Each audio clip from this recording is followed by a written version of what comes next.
Everybody, it's the Mike Missanelli Show, Football Friday. All right, we're going to be exclusive to football today, except for a brief guest appearance by the all-time leading NCAA wins coach, who's going to be on this show. Geno Auriemma, Philly native. How about that? Is going to be. He broke the record. He's the all-time winning.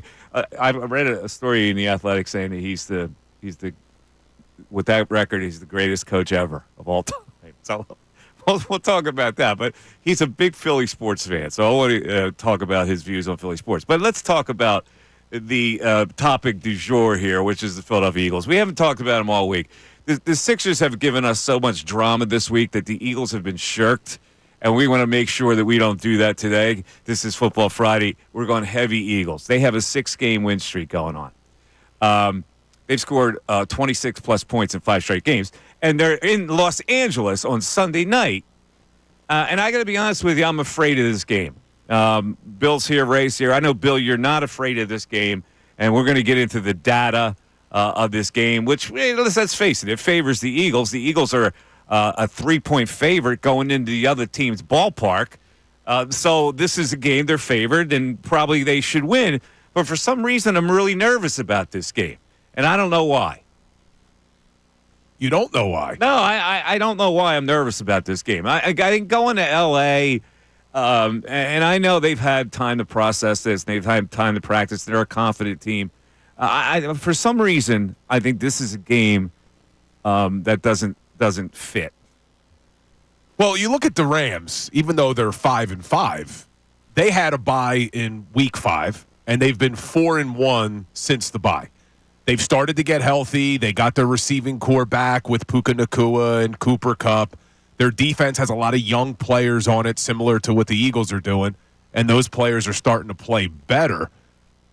But I'm not worried about this game. I think when you really match up the rosters, the Eagles are the better football team. The Eagles have an ability to run the football on anyone. And although the Rams have been better against the run in recent weeks, they still haven't been great, and they haven't played someone of the caliber of Saquon Barkley behind that offensive line that the Eagles have. And you look at the other side of it, Mike, the Rams offense, Vic Fangio, in his career, has been very successful against Sean McVay's offenses. So I expect Vic Fangio to do something to slow down this Sean McVay offense.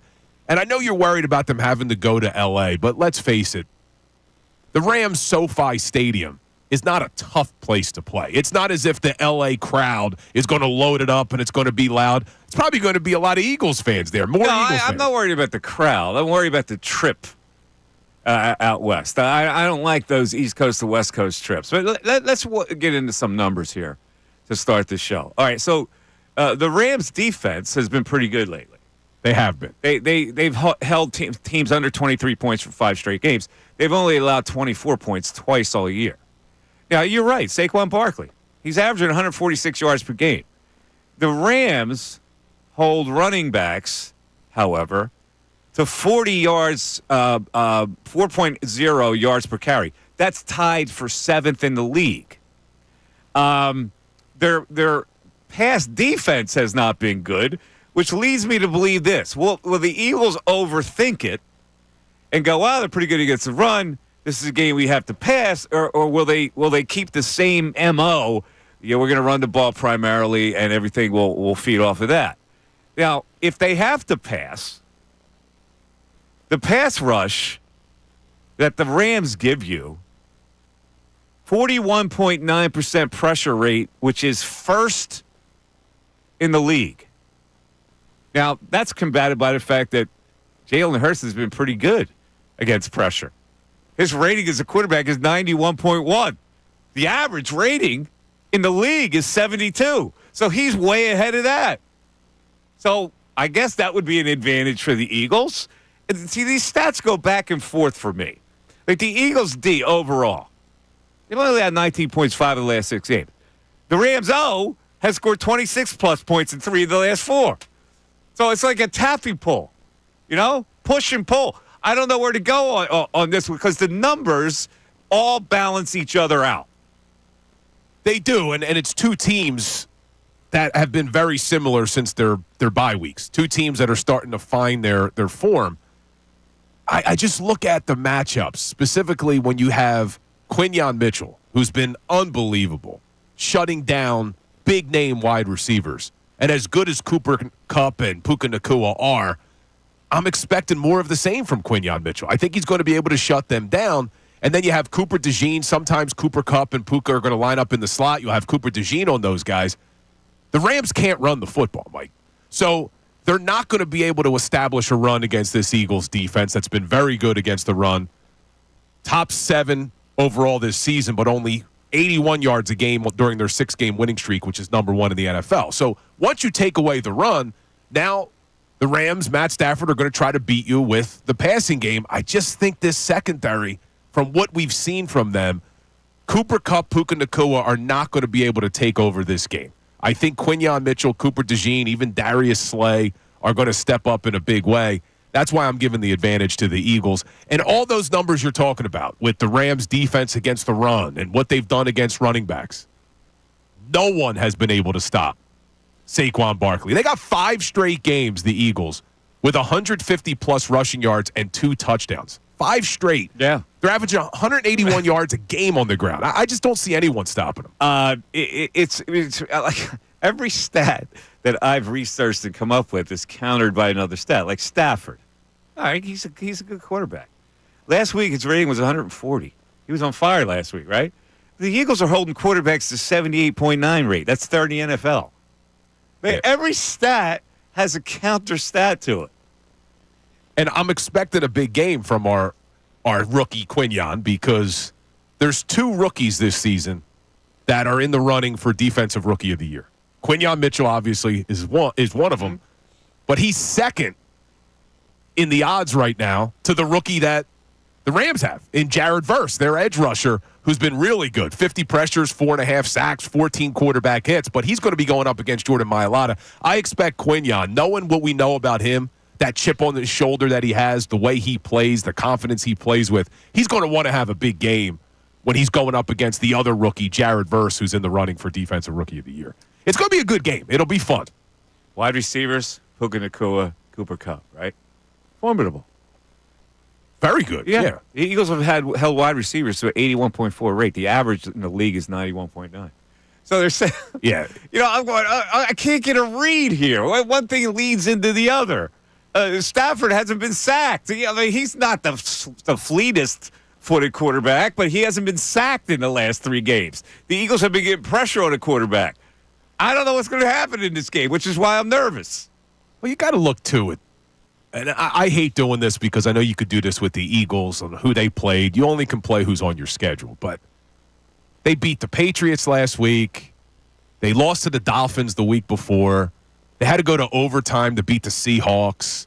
They beat the Vikings, and they beat the Raiders. Those are the teams that they've beaten since the bye. Like, okay, I guess the Vikings and the Seahawks wins are decent wins, but they haven't really beat any dominant teams. And then before the bye, they were 1-4. They did beat the 49ers, but the 49ers aren't the 49ers of old. I'm not afraid of the Los Angeles Rams. Maybe I'm being naive, but I'm just not afraid of them with the way this Eagles team has been playing, the way this Eagles roster looks on both sides of the football. I think the Eagles win this game. Okay. As we get to the first break of the show, and we'll tell you, we got a stacked show today. We got Serriani coming on at 11:40. We got Geno Auriemma at 12:15. Tim McManus at 1 o'clock. We'll be talking about the Eagles, and I want to give you relief from the Sixers. I really do. This is the day that I want to give the fans relief from the angst-ridden conversations of the Sixers. So think of this as a spa that you can come to, and you pretend there's that spa music, Yes, in the background, and we can talk the Eagles, and we get away from the craziness of the Sixers today. And then at 12:30, we're going to hopefully make people some money with our football picks. Yeah, we'll make our football picks. Which you're coming off a great weekend where you took Kansas outright over BYU. Kansas outright, and guess what? I'm going against them this week. All right, I'm looking forward to that. So we'll see about that. 610-632-0975 is how you climb into the show. It is the Mike Missanelli Show. Ray, first of all, before we get to the break, What's your feel about this game?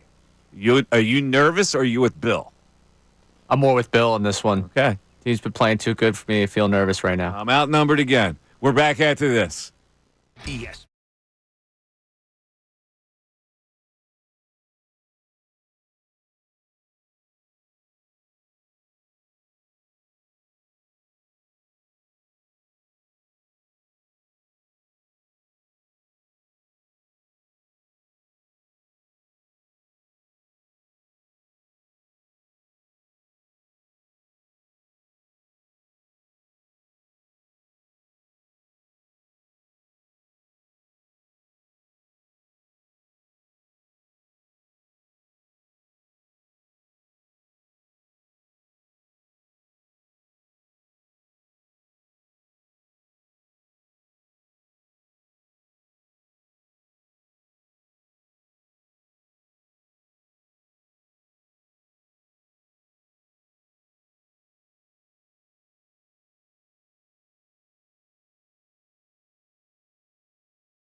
Mike Missanelli Show, Eagles and Rams. We got to the text board. Let's see what we have on the text board today. Ray Don Manning, the text board. Ray, what do we have? Mark and Monco saying, I agree with Mike. Everyone feels a little too confident going into this game. I think this Rams team is better than they get credit for. You know, and it's like, I don't look at it like the Rams team is better and gets credit for it. The NFL is weird. And the NFL usually goes with some ebbs and flows. And the Eagles have been on a run right now, but you know that they're going to lose somewhere along the line. Because it happens that way. It doesn't mean the other team's even better than you. It's just a weird circumstance happens in the NFL. Yeah, they got 2 tough games coming up, 2 tough road games. You got the Rams Sunday night and then Baltimore the following week. If they lose to the Rams, which I don't expect them to do, then I'm probably picking them to beat Baltimore.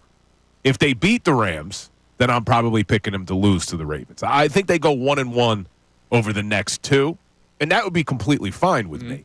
But, look, one thing we didn't get into in the first segment, there's a chance Devontae Smith doesn't play in this game. Yeah. With that hamstring, how big of a loss is that?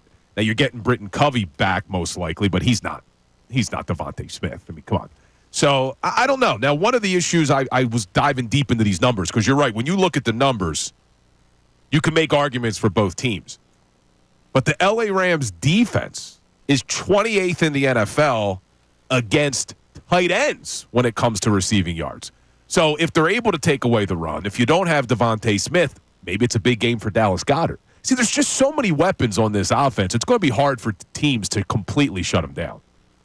The Rams stick out. The last time they played each other in the playoffs was 1989. Do you have any recollection of that game? I was really disappointed, I remember, that they had lost that game to the Rams. The Rams were coached by John Robinson. Wait, you're talking about just passed away. Well, you're talking about when they were in L.A. because they played the Rams in the NFC Championship game the first time they got there under Andy Reid, but that was when they were in St. Louis. So I'm talking about the one in 1989, the wild card game. So was that?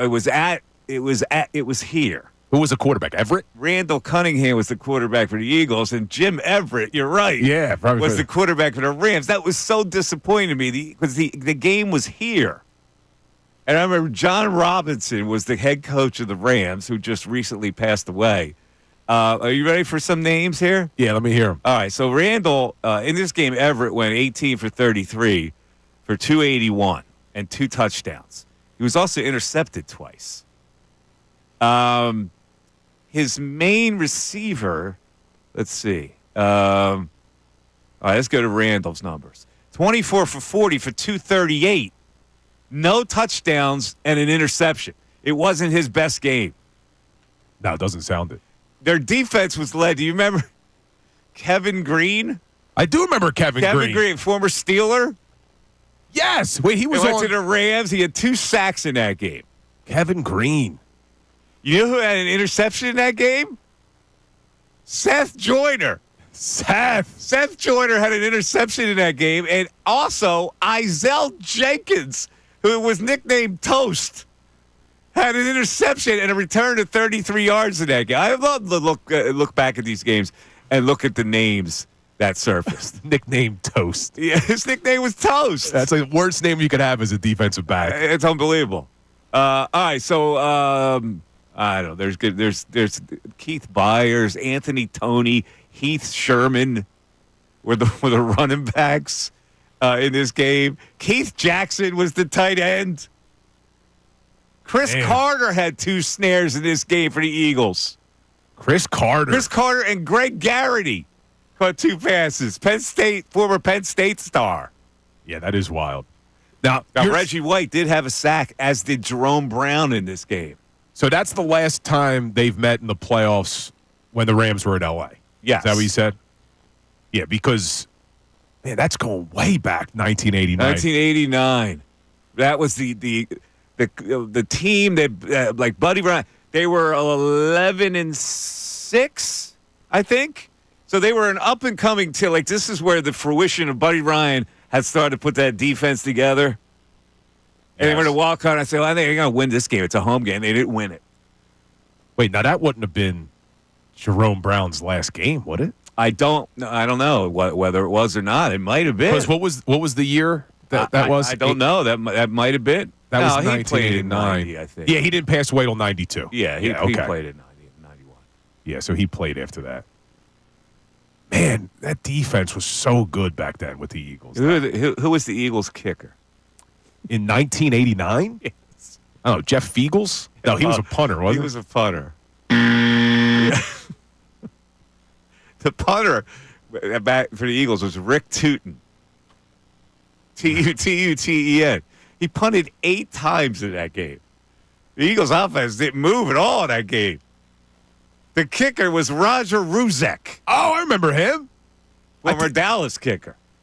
If I'm not mistaken, Roger Ruzek may be the last fake field goal touchdown for the Philadelphia Eagles. Hold on, I remember looking this up before. I think Ruzek threw it to Chris Carter. You remember looking this up before. I remember looking this up before. Wow. It was a trivia question that I did.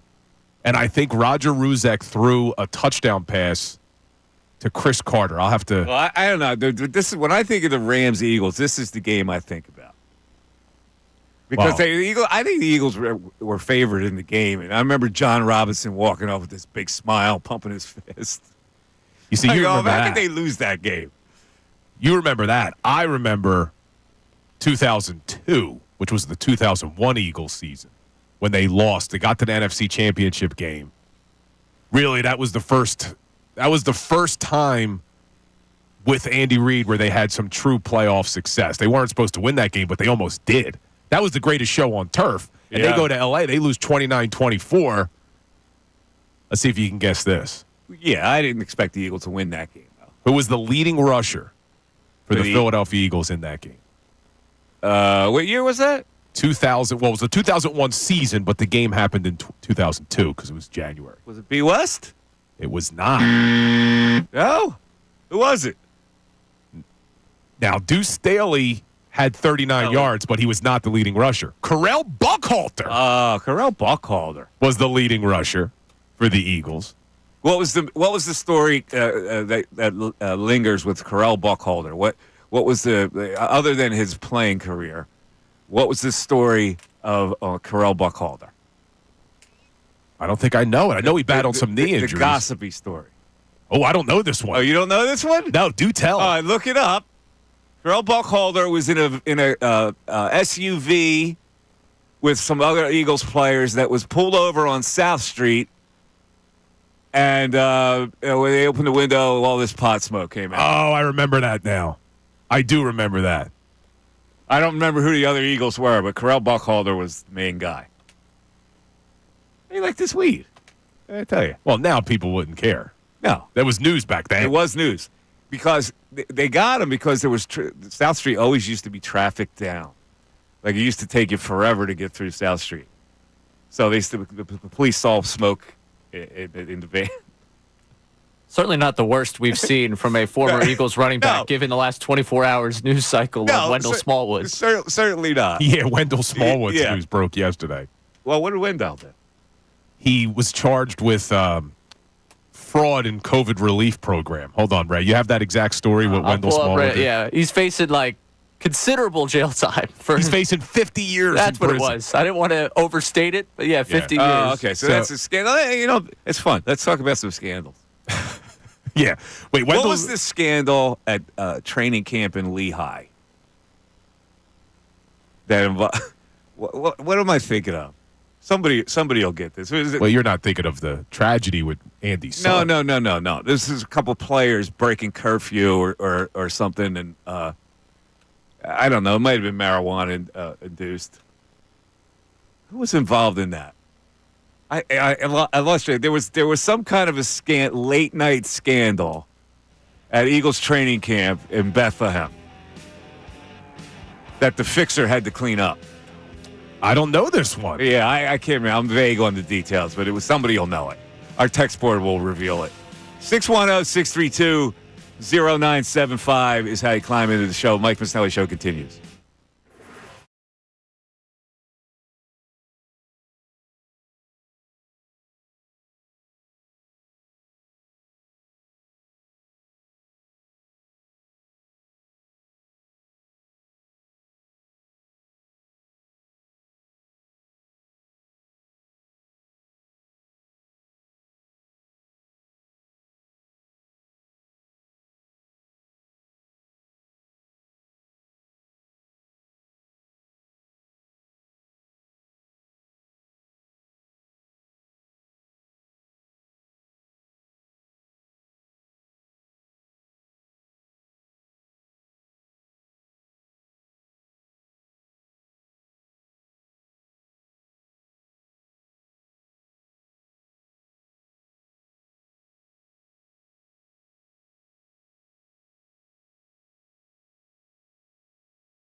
32.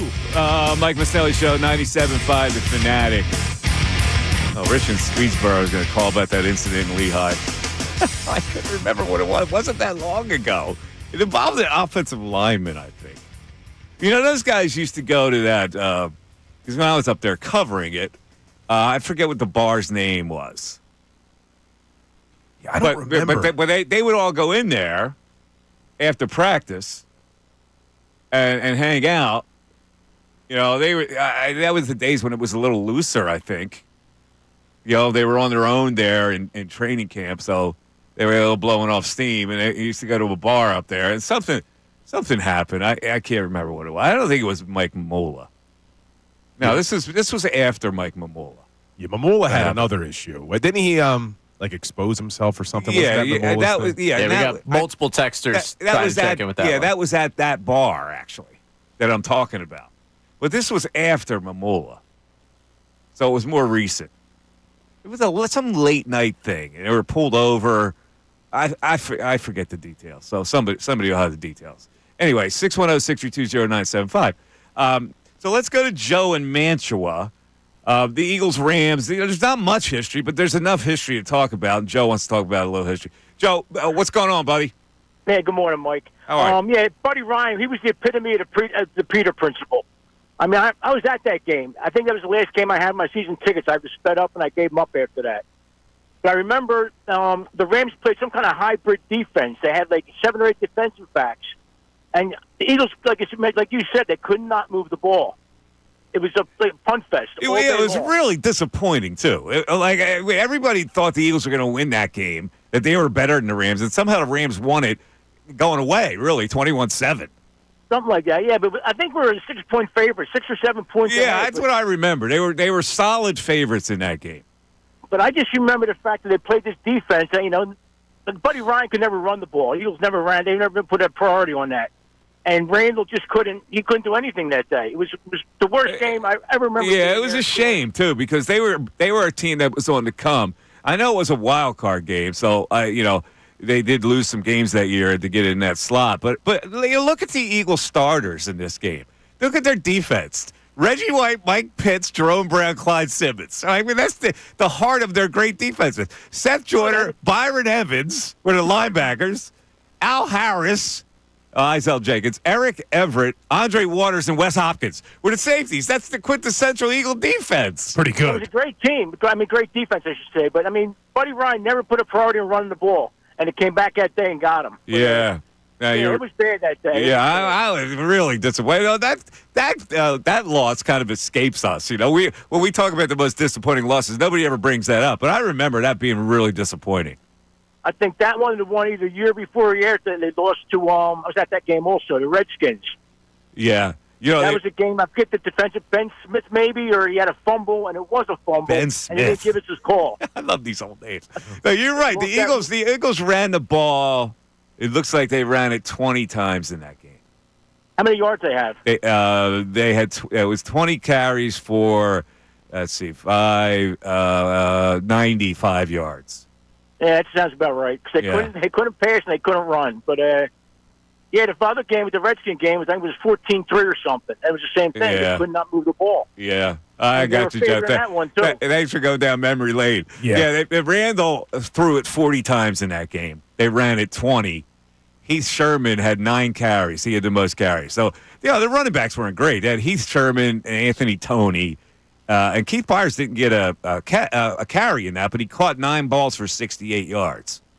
So they threw it out of the backfield. Now, Threw him out of the backfield. that was disappointing, I'm sure. I don't remember it as much because I was only 6. But that's probably not the most disappointed in the moment that Eagles fans were in L.A. Now, it turned out to be okay, but you remember Carson Wentz tore his ACL in L.A. Yeah. And I remember when Doug Peterson announced it, I'm pretty sure, like everybody else, it was over. I thought it was over. I thought it was done. Yeah, no, you're absolutely right. Everybody pronounced the season was over the next day. Yeah, we all thought it was over. And then Nick Foles didn't do anything that regular season in those last couple of games to ease those concerns. Absolutely right. People were calling for Nate Sudfeld. Yeah, people don't remember that he didn't have immediate success. I think they lost like 9-0 to the Cowboys or something ridiculous. 6-0. They bring him out for the first drive. He throws an interception. Yes. No one could have predicted that. And then all of a sudden, boom, it happened. They played an ugly one against the Raiders, too. Was that like Christmas Eve? Yes, he didn't play great. And then even against the Falcons in that wild card game, or that would have been the divisional game. In that divisional game, Foles wasn't that good in that game. But then, NFC Championship, he just goes off against the Vikings, and it carried over into the Super Bowl. But I remember just hearing Doug Peterson say it, because if I'm not mistaken, they announced the ACL tear right away after the game. When Peterson went to the podium, he said it. And I'm thinking, it's done. It's over. We're cursed. What a turnaround. In any event, there were two big. I keep going back to this game. Not that anybody wants to relive it, but I know people that remember this game know what happened in this game. Jim Everett, who was not that great of a quarterback, by the way. Was he the one who attacked Jim Rome? Yeah. Because he kept calling him Chris. Yeah. He said, "Call me Chris one more time, and you're done," or something like that. Yeah. Called him Chris. And he dove on him, and that's when they were sitting on chairs on like a little podium, like a little stage. So there were two big plays that he gave him, Jim Everett. He had a 55-yard pass. Are you ready for this? Flipper Anderson. I remember Flip. He's a local guy. Anderson? He's a Paulsboro guy, isn't he? He is. I thought Flip Anderson grew up in Paulsboro. Maybe he did. And a 39-yarder, Henry Ellard, in that game. Two big plays that the Eagles defense allowed, and they only got to him with the great Reggie White and the great Clyde Simmons and Jerome Brown and Mike Pitts and all those guys. They only got to him twice in that game. It's crazy. Hold on, Flip Anderson. Not only is he a graduate of Paulsboro High School. Look at you, man, with your South Jersey knowledge. Most receiving yards in a game in NFL history, 336 yards, Flip Anderson. Wow. 336? How's that even possible? What, did they call him Flip in high school, but he went Flipper in the pros?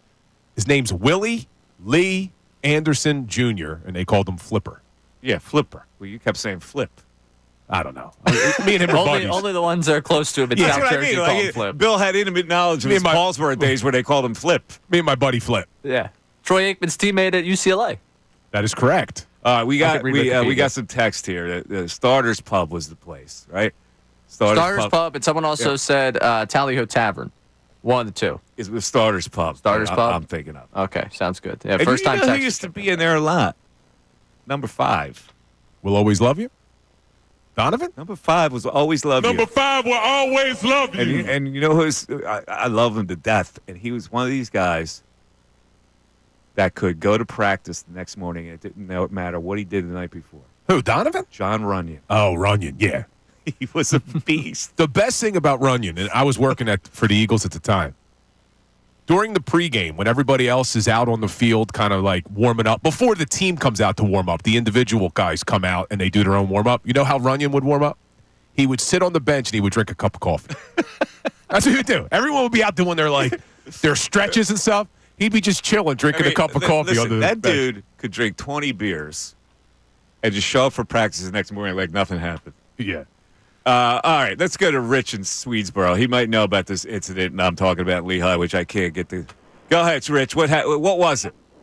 I thought you were going to be discussing the Mamula incident. Oh, no. It wasn't the Mamula incident. Yeah, and the only reason I was going to bring that one up on air is because I was the one who got him off the hook at the hotel, at the Sterling Hotel. Oh, my God. Wow. Well, you got some inside info. What did you do? I knew the cop who outside. I went to high school with him, and he saw his ID. He was with Bob Hoeing that night, a trainer, and another offensive lineman who was trying to make the team. We saw, me and my friends, because I'm from that area, we saw them at the bar. For some reason, I ended up buying them the drinks, but they're the multimillionaires. And we just started talking about this and that, and one thing led to another, and I ended up driving them back to Lehigh, but of course we had to stop at that Tally Ho first for about 5 more rum and cokes. Oh, my God. But, yeah, he was flashing his thing, or supposedly flashing his thing at the female bouncer at the Sterling Hotel, and they grabbed him, pulled him out, and and I walked out and said, "Don't do this." It's a big mistake. I'll get him back safe. And Yeah. boom. Well, you did a good Samaritan role there, but I yeah, guess. that's a notorious incident, and it's almost Yeah. unsettling to talk about. So Anyway. Yeah, that wasn't the one I was thinking of. No. I had forgotten about the Mamula thing. He's actually a pretty nice guy. He's still around here. Mike Mamula, Yeah, the workout warrior, right? he was the workout warrior in Boston College. His career wasn't actually that bad. I mean, he wasn't worthy of where they drafted him, but he didn't have that That was terrible. always the problem, that he was drafted 7, I guess. And they passed up, didn't they? It passed up Warren Sapp. Well, they traded up to get him. And then the Tampa Bay Buccaneers not only used the draft picks they got for Warren Sapp, they also drafted Derek Brooks.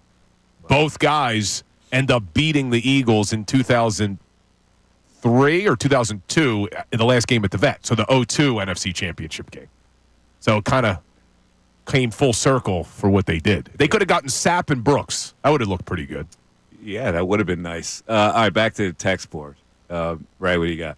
Yeah, we had 2 texters that are pretty much equating what they saw last night between the Browns and Steelers to the fact that there's an ebb and flow in the NFL and that you can't overlook an opponent, and that has them thinking that this Rams game might be more difficult. Yeah, the difference, that's a division game, though. The Browns and the Steelers, that's a division game. Anything can happen in the division. Look, the Browns beat the Ravens, too, didn't they? The Eagles have the Ravens on deck. Here's what I could see. I can see them losing this game and then beating the Ravens. Well, that's what I think it goes the other way. I think they beat the Rams and lose to the Ravens, but you're not wrong. It wouldn't I think shock that, me. they're on a roll right now. I think they like themselves a lot. They're going to L.A. I don't like the dynamic of going to L.A. I don't like the long plane ride to get to L.A. They got the Ravens on deck. I mean, there's a dynamic here that I do not like.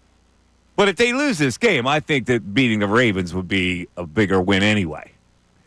Now, the one interesting thing, and I mentioned this when we did the W's and L's back in the beginning of the season, the Ravens are also in L.A., but they don't play till Monday night. So they're both going to be coming back from L.A., but the Ravens are going to be on a really short week after they play the Chargers on a Monday night, having to come back. And could be a factor. It could be a factor that could help the Eagles. This Eagles team, we also haven't mentioned, they're coming off of a mini bye. So they're going to be a lot more well-rested. They haven't played since last Thursday. Rams are coming back from New England. One thing that Mike said right there that sticks out to me, the Ravens win. I think for the narrative contender, that type of conversation, probably bigger for the Eagles. Getting the NFC win here while you're trying to chase down the Lions versus the win over the Ravens might end up being the bigger win for you in the big picture down the line. If they get this one this week versus getting the one against the Ravens next week. Huh. Yeah. I don't. All right, well, I just can't see this Rams team. And I know they've been better against the run, but nobody's been able to stop these guys. And what's crazy, Mike, there was an article earlier in the week about Saquon. yeah. This is what blows me away about Barkley. In the first quarter this year, he averaged 4 yards a carry. In the second quarter, he averages 4.5 yards a carry. In the third quarter, 7.2, and in the fourth, 7.1. So even when teams think maybe they're shutting down Saquon, you just keep feeding this guy, and he gets stronger and stronger as the game goes on. That's tough to beat, especially when you have an offense like the Rams do that can't run the football. I think Barkley's just going to have a day. And that's not really going out on a limb here. He's had a day every week. I hope you're right. I'm not saying I just have a feel about this game that's weird. I know the Eagles are a better team. I know they shouldn't have a problem winning this game. I know they're playing really well, but I think there's always this thing in the NFL where you're playing so well and then something unexpected happens. And Yeah. I think this could be one of those things. Well, yeah, there's a reason teams don't go 17-0, right? You're going to have to lose some games. The Eagles have won 6 in a row, so is this the time that they drop one? I just don't think it's this week. I just don't. But, hey, we'll find out Sunday night. All right, I found a story here. Juquay Parker. This is the story you're talking about, yeah. I don't know if it is or not, because I remember several players maybe they were also in the car with him. It's what I remember. Anyway, Jaquay Parker was a passenger in a vehicle stopped for a traffic violation at 12:33 a.m. You know who was driving the vehicle? See, this is what who was it? Our buddy Todd Harriman's. That's what it was. It was his van. Remember he had that creepy van. That's what it is. Yeah, it's that one. All right. Now, how did you remember that? 'Cause that's what I remember now. It was Harriman's. Yeah, hold but on. he didn't get charged though. No, but that wasn't in a bar. That's why I got thrown off. Hold no, on. I said it was in a car on the way back, and so he was a passenger in a vehicle. I thought it was a DUI. It wasn't a DUI. I knew they were in the vehicle headed back to training camp. Yes, because they had a 1 o'clock. Here, I found it now on the Inquirer. Yeah, the Inquirer's He was got a it. passenger in a vehicle stopped for a traffic violation at 12:33 a.m. He was carrying a small amount of marijuana. He posted $1,000 bail. But the other players who were in the car with him were named. And in this story that I'm looking at, they're not named. Yeah, Todd Harriman's. Was Harriman's? But that's all it says. It says that Parker, 32, was a passenger in a van driven by offensive guard Todd Harriman's. 2 local women, ages 21 and 22, were also in the vehicle. The team had a 1 a.m. curfew, so they were on their way back. And then Parker had possession of marijuana, said it was his. Harriman got charged with an illegal left turn. That's all this article says. Now, he used to be known as Jaquay Thomas. Yes. If you recall. Wait, did he Right? change from Thomas to Parker or Parker to He Thomas? changed from Thomas to Parker. I do remember that. Man, it's He funny wasn't the a things bad that you player. remember. No, he wasn't. But he was in defensive end. No, right? what I remember, I think they used to have the fixer. You know who the fixer was. He's a buddy of yours. I used to work with him. Yeah, you used to work with him, and the fixer would have to come in and clean all this stuff up. Now it's a lot more buttoned down. Now Dom is hold sway. You know? Yeah, but before Big Dom, there was another Big Dom. Yes. And that's I worked with him. Yes, that is correct. Yeah. He was a Winston Wolfe from Pulp Fiction. Yeah, the fixer. He was the fixer. All right, let's go to Joe in Philly. Joe, you're on 97.5 The Fanatic. Joe. Hey, Mike, pleasure to talk to you. What's up, Joe?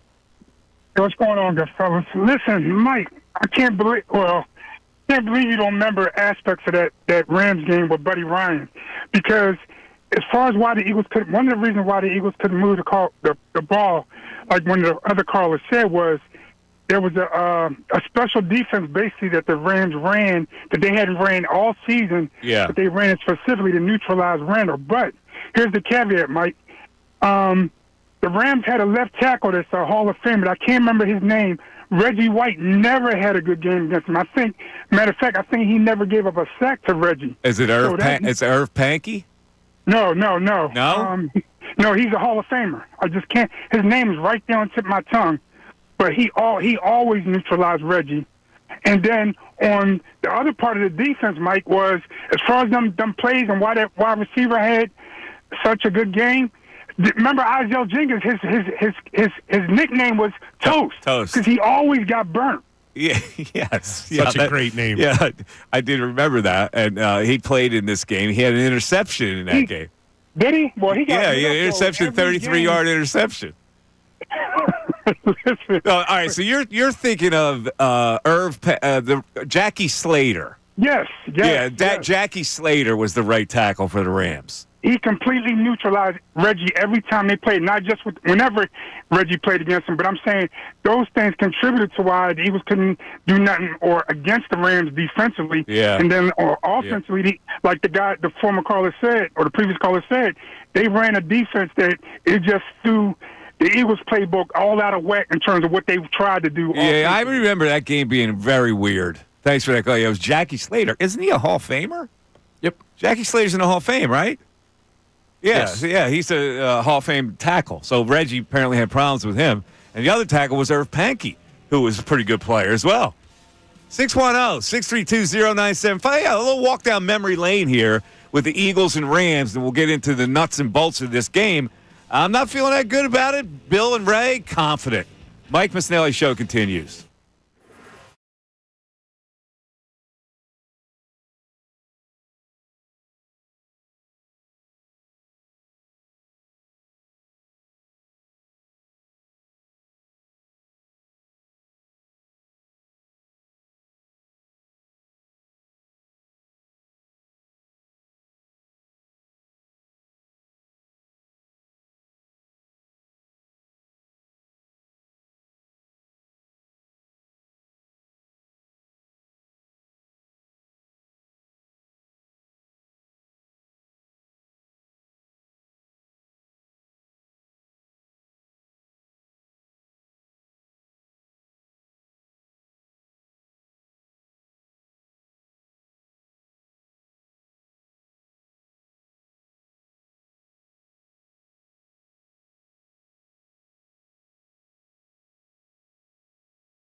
tuning in, everybody. Brought to us by Grungo Law, the 11 o'clock hour. It's your law firm when you need help because of an injury. Pray for peace. Prepare for trial. GrungoLaw.com. And our 10 o'clock hour, of course, brought to you by Window Nation. Right now, they've got a 50% off sale on all style windows. Plus, you can make no down payment with no payments, no interest for 12 full months. Just call 866-90-NATION or visit windownation.com. Well, what's interesting about talk radio, Bill, which I think you're learning, is that people need an angle to talk about. People need to be engaged to talk about certain issues. Like right now, what is the angle for the Philadelphia Eagles other than us extrapolating the data and you saying that they're going to win and me saying maybe not? It's funny that conversation flows more with controversial things than it does with regular things. Yeah, it is interesting because there's no, knock on wood, it continues this way for Eagles fans, but there's been no real drama. No. There's nothing to talk about with Nick Sirianni. Jalen Hurts looks good. They're winning games. Yeah. Right. So here's what I want to do in this hour. I want to get a window into the listener's soul. Why is it that you are more engaged in the controversial things than the regular things?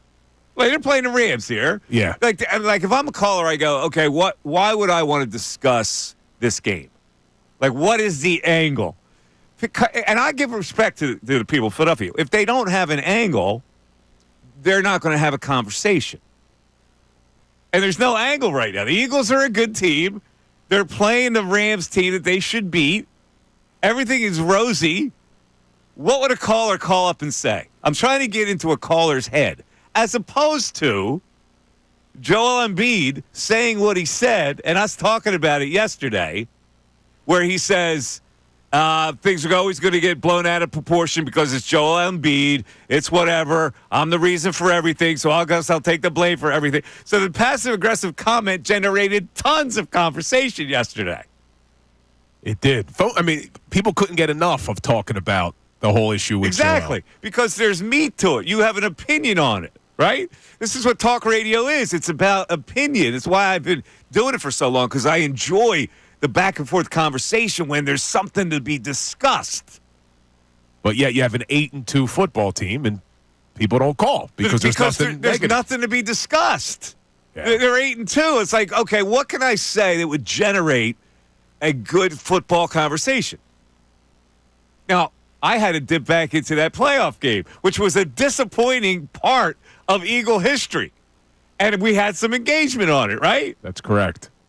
Yeah, or you brought up players getting arrested. Right. And there's always some angle that you can talk about it. When there's no angle for the Eagles, which is people say, well, how come you haven't talked Eagles all week? Because there hasn't been any angle all week, and there's been more of an angle with the Sixers. Yes, there's been a lot of angles with the Sixers. And then Paul George went on his podcast yesterday, and he addressed the team meeting. And what I keep finding interesting, Mike, people are mad about the leak, but no one's denying what was discussed. No one's denying that, oh, well, Joel hasn't been late. Oh, well, yeah, no. That's what happened. The important thing is not how it got leaked, but the important thing is the substance of the leak.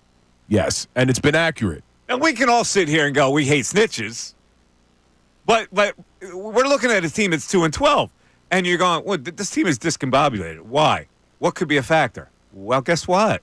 They had a team meeting where it was discussed that the main player may have been holding this team back because of his habits. Now, that's a meaty topic. Because everybody is talking about this nationally as well.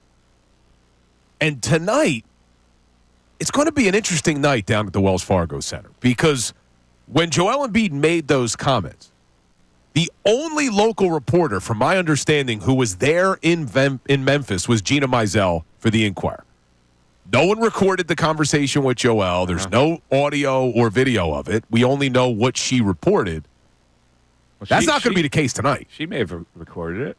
Well, we haven't heard it. Apparently, she didn't put it out there. No, but we haven't heard it. But tonight, when you're at the Wells Fargo Center, everyone's going to be down there. So there's going to be cameras in Joel's face, and you know he's going to get asked about it. Like, I'm really interested in what happens tonight. And I'm not even talking about on the court. I'm talking about off of it, because you know he's going to get pressed about the meeting, what happened, Joel's opinion on it. So it's going to be an interesting night at Wells Fargo. And the Sixers are favored, but by only 4.5.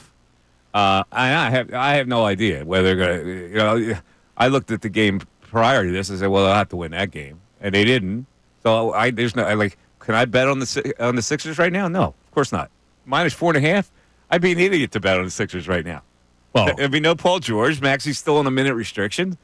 You know, you would be an idiot, and you were an idiot a couple nights ago because you bet on the Sixers. Because I had faith in the Sixers and bet a money line bet, which I thought was sure would hit. Fool me once, Mike. Don't fool me twice. So here's the question. I want to get into the window of the soul of our listeners and callers. Why is it? What makes you more inclined to want to discuss with us in a conversation the more controversial issues rather than the good issues? We're trying to do some market research here. It's like a sociological study. Then we got a young Ray who's still too young to be soured or to be tempered by the sports talk radio phenomenon. Ray, why do you think that is? I also think some people don't want to be the bad guy. Right now, if the Eagles are 8-2 and you're sitting at home and you're thinking, well, you know, look at who they've beaten. Are you going to call us and be the one person where you feel like you're going to be drowned out in the chorus of, look at they're 8-2, it's great. I think some people don't want to feel like that they are you're the one that's questioning this team. We live in a very... No, I don't think questioning it. I'm talking about calling up to praise them. Like to talk about how good they are and talk about how this is a really good season that's transpiring. That's what I'm thinking. Yeah. Well, I think if we're heaping the praise upon it, people feel like their praise is being voiced by us. We've already voiced the praise. They're like, yeah, they got it. Well, they feel good. Okay, so this is what I feel good because. How about that conversation? Yeah. But it's less interesting to somebody to say that than it is to complain or to have a real solid opinion on a controversial issue like the Embiid situation. Well, and to think about our human nature, you know. Do you remember the worst thing that happened this week? Does it stick out in your brain just a little bit more than the best? I think it does. I think for everyone, like that's the nature of being human. Like I could go right back to the worst teacher I ever had before I start praising all the best ones. Really?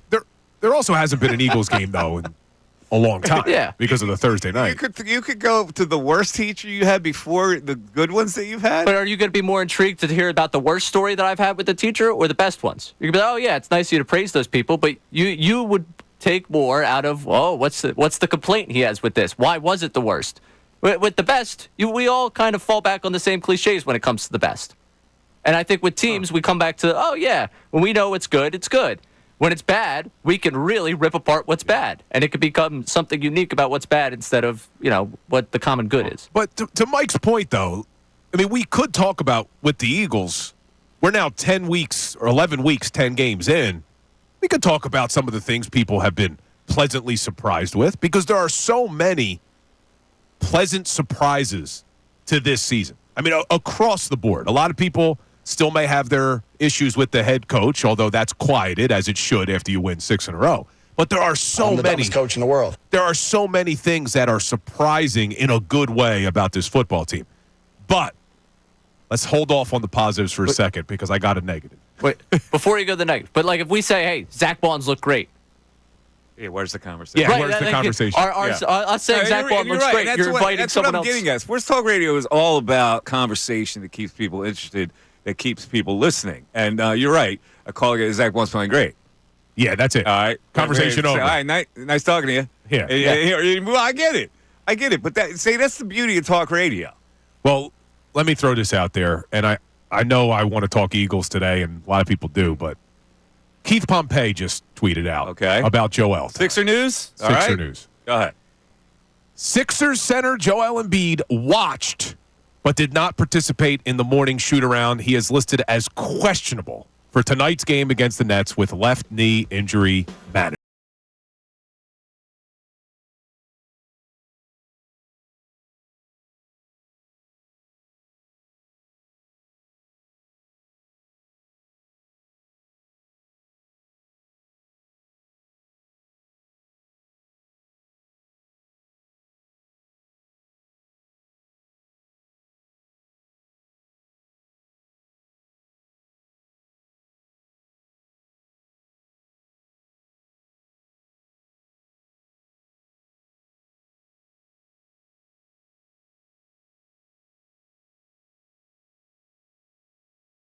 We're all going to be there talking to Joel. If Joel doesn't play, does he have to be available for the media? I don't know. Let's take a break. On the other side, we're going to hear from Paul George on that what he said on his podcast. Yeah, Ray has the sound. We'll get to that after this. D-Line 'em. So Embiid's team is second.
evening on the Mike Missanelli Show. We have some text on a positive conversation, which in Philly is, let's face it, it's not as interesting as the other. Yeah. It really isn't. It's like when you're talking to your friends about stuff and you want to go back and forth and argue your various sports points, you don't want to talk happy talk. You want to get in somebody's face and say, yeah, come on, man. You know? That's what talk radio, that's the excitement of talk radio. Yeah, and it's not just negative versus positive, though, Mike. It's also when there's differing opinions. And it's hard to look at this Eagles team right now who've won 6 in a row and us to have differing opinions about things. I mean, who's going to argue that the defense isn't good? Who's going to argue that the head coach needs to be fired right now? You can't say that now. I got you. I want to read this tweet that I received, which says, FYI, Mike, as soon as you left yesterday, and I left to go with a court case that I won, by the way, in case you were interested. Bill Serriani couldn't wait to kiss Nick Sirianni's ass for the last half hour of the show. The last hour of the show. That is so Me false. and Andrew from the YouTube group chat counted 9 times that he mentioned his cousin. My Lord. Is that right? Is that the truth? False. Hell yeah. So what people thought was going to happen in the YouTube chat is they thought I was going to play Sirianni Love on repeat for 60 minutes. Uh-huh. I threatened to quit. Wait, Ray, I don't think I mentioned Sirianni once. 9 times I mentioned Nick Sirianni? I mean, I wasn't counting. YouTube group chat counted 9 times that you mentioned Serriani. Let's go to 2 realms of possibility, 2 realms of reality. Yeah, it's probably more likely I in which mentioned you them. don't realize how much you're praising Sirianni, or one where you don't talk about Sirianni at all. Well, I shouldn't question our YouTube statistician, Andrew, because he does usually count the obviously's from Kellen Moore. He counts the you-knows from Nick Sirianni. He just checked in on YouTube. Yes, 9 times. What was I even talking about? I don't think I was even talking about Sirianni He yesterday. says, my Lord, with 2 laughing So emojis. much good. With after this tweet. I'll tell you, Andrew. Well, I'm just asking. I didn't I hear thought we it. were friends. I didn't hear it. I thought Andrew was my friend. I will give him Wait, who credit. was it that tweeted at you? Dawood Spriggs. Dawood's always in our YouTube chat. Dawood Spriggs. So he's paying attention to the YouTube chat. 9 times, he claims. My God, 9 times in an hour? Josh. Well, it was a half hour because the first half hour was Sixers-centric. I only did Eagles for the last segment. Then there was a commercial involved in it. So how many? What are we talking about? 20 minutes at the most? That's it. It was 9 just times in 20 minutes. That It was once the last every 2 minutes. It was the last segment at the top of the hour, dude. Josh Sass on YouTube says, "This is like a boss reviewing your performance, and you didn't realize how many customers you told to bleep off." This is ridiculous. It You know wasn't what? the I full thought- hour, though. I thought me and the YouTube audience had a connection. Forget it. You're dead to me, YouTube. They're Well, circumventing maybe you now. you just don't even realize it. And that may need therapy. Hold on, Andrew. Andrew just tagged me again. He said, "I love you," but you said 3 times in one sentence, Nick Sirianni. Sirianni. What is that, like Beetlejuice? And then maybe he appears. Some football appears? And maybe he shows up. That's how he's on time today. You just say at 11:40, Sirianni. This is ridiculous. Oh, my God. Anyway, he's coming up at 11:40, Bill's cousin. Let's go back to what's the Eagles-Rams text we had. We're getting a lot of texts now by the Eagles-Rams, and we're also getting texts on positive conversations in Sports Talk Radio, which, frankly, I don't know. It's like marshmallow to positive conversation. Go ahead, Ray. Coach Skip from North Philly. Best test for our secondary is this game. Rams rookies, defensive line are good, but their secondary is bad. AJ and Smitty game, for me, we are going to take over that stadium again. Okay. Well, listen, I like it. Eagles have held wide receivers to an 81.4 rate. Hold on. What do you got? Our program director just weighed in on this conversation now. Scott. Hey, Bill, this is the boss. Now I know what we need to listen to when we do our next air check session. Too much Sirianni love on the airwaves. Oh, man. Save it, Ray. Save it for 9 Monday. times in 20 minutes. I have a serious question for the listeners. Do they want the Eagles to win One more? every 2-point-something minutes. But do they want the Eagles to win more because they're fans of the Eagles, or they just want to hear Sirianni Love on Monday? What are they leaning towards on that one? Because Sirianni Love will be blasted on Monday if they win. All right, let's hear what Paul George had to say, right? I have no idea what I'm listening to here, but he did address what happened in that locker room. He did. All right, here's Paul George on the podcast Pete. I don't know how the Shams got that story or how that even leaked. The whole meeting, that's normal in the NBA. Teams go through that. I've been on multiple teams where we'll at some point have a meeting and a check-in if things aren't going right. It was positive conversation. It was healthy conversations. We're a team that cares, a team that naturally cares about what's going on with their team. They're going to have sit-downs. They're going to discuss how can we get back on track. It was just a positive meeting. Really, we sat there, just talked about the game, things that we feel like we can improve on. I'm just probably sitting here wondering how it got out. It's Reggie Jackson. Yeah, that was Reggie Jackson. Yeah. So, again, we're nobody's questioning the team meeting. They do happen in every sport. We're questioning the kernel of truth that came out in the team meeting. So, I mean, Paul George is not naive enough that, it got out. Okay, they should be perturbed that it got out. I get that, but you're burying the lead here when you do that. It's not about how it got out. It's about what was said. And no one is denying what was said. And what was said shows a fragment of a team that is now 2-12. Surely those guys have to know that, right? You would think. But and players always focus on the wrong thing to take the heat off them, to deflect the real issue. And so it doesn't surprise me that they want to make the issue, well, I don't know how it got out, how Shams got it. But we still have the Embiid apologists here. Like I got tweeted at this morning from Reign of Truth. Philadelphia sports talk equals a clown show. Without Embiid, the 76ers would be a bottom feeder for the last 10 years. It's the organization that's only made 2 championship appearances in 40 years. Morey's a dumpster fire. Hiring Nurse, laughing emojis. But yeah, blame Embiid. It's you that doesn't get it. No, listen, I'm trying to talk logically to that person. I know sometimes you get carried away with fanboyism. You like your certain players, you want to protect them at all costs. I get it. I try to look at it as objectively as possible. He is the straw that stirs the drink, right? I mean, we all agree on that, and so therefore, he is tasked with leading a team to great heights. Now, if you think that scrutiny is unfair, well, then you're going to think it's unfair for every other sport and every other star that plays sports. That comes with the territory.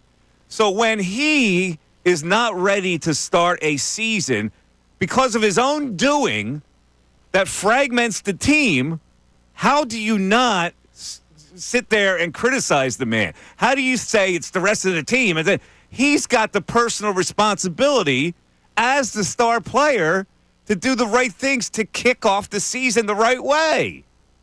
I'm just logically speaking, we're not trying to intentionally rip a player. We're looking at the circumstance and saying you can make a direct correlation to the malaise of this team on how they started this year and how he started this year. 610-632-0975, back after this. Fanatic Sports Update. Eagles-Rams on Sunday night. I'm Murray Dunn. This update is brought to you by Mattress Firm. It's Mattress Firm's Black Friday sale. Get matched with your perfect bed and save up to $700 on a wide selection of quality mattresses. See store for details. The 8-2 Eagles head to L.A. for a prime-time matchup with the 5-5 Rams. Birds have won the last 3 matchups in L.A. since the Rams moved back out there, and the Eagles have won 7 of the last 8 against the Rams. Notably, wide receiver Devontae Smith did not practice for a second straight day on Thursday, while quarterback Jalen Hurts was a full participant after being limited at practice on Wednesday. Get ready for Eagles-Rams with the Birds Insider pregame show at 3 o'clock on Sunday with Andrew Salciunas, Bill Colorillo, and Connor Thomas. Tonight, the 76ers return to action against the Nets. They'll be without Paul George for at least the next 2 games after he hyperextended his knee again on Wednesday night. Nick Nurse offered an update on George. I think they said it was similar to the last time, which was a bone bruise, I think. Again, you never know what happens. He was actually fairly close to coming back in the game. Listen live to tonight's game again against the Nets down at the Wells Fargo Center at 7 o'clock right here on 97.5 The Fanatic. And tomorrow on The Fanatic, Flyers back in action, playing the Blackhawks at Wells Fargo Center. Catch that one again right here, 97.5 The Fanatic. I'm Ray Donovan, the home of the 76ers and the Flyers, 97.5 The Fanatic and 97.5thefanatic.com.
Nick Serriani, who was mentioned 9 times in 20 minutes yesterday, setting a new world record on this radio station, joins us at 11:40. And Geno Auriemma, the winningest coach in college basketball history. How about the that? guy from who actually came here from Italy when he was 7 and didn't become an American citizen until he was 40. Did you realize that about Geno? I did not. You know what his real name is? No, I don't know. Luigi. It's Luigi? Luigi. Goes by Geno. His sister is an interesting name, I think. He's got a sister that has a classic Italian name. But in any event, he's a Bishop McDevitt guy. For the people out there in Glenside with McDevitt Pride, that's where he went. And I first met Geno when he was an assistant coach to Phil Martelli at Bishop Kenrick. And look what happened in his life. Isn't that an amazing story? The winningest college basketball coach ever? It's pretty wild, man. 11 championships. Pretty impressive. He was the UCLA. Now other Tennessee's got involved in that, and then obviously South Carolina now. But he's still at the top of the heap, coaching at age 70. He's going to join us in a little while because he's a Philly fan and an Eagles fan. And he is not a Sixer fan. And we're going to reveal. What? Yeah.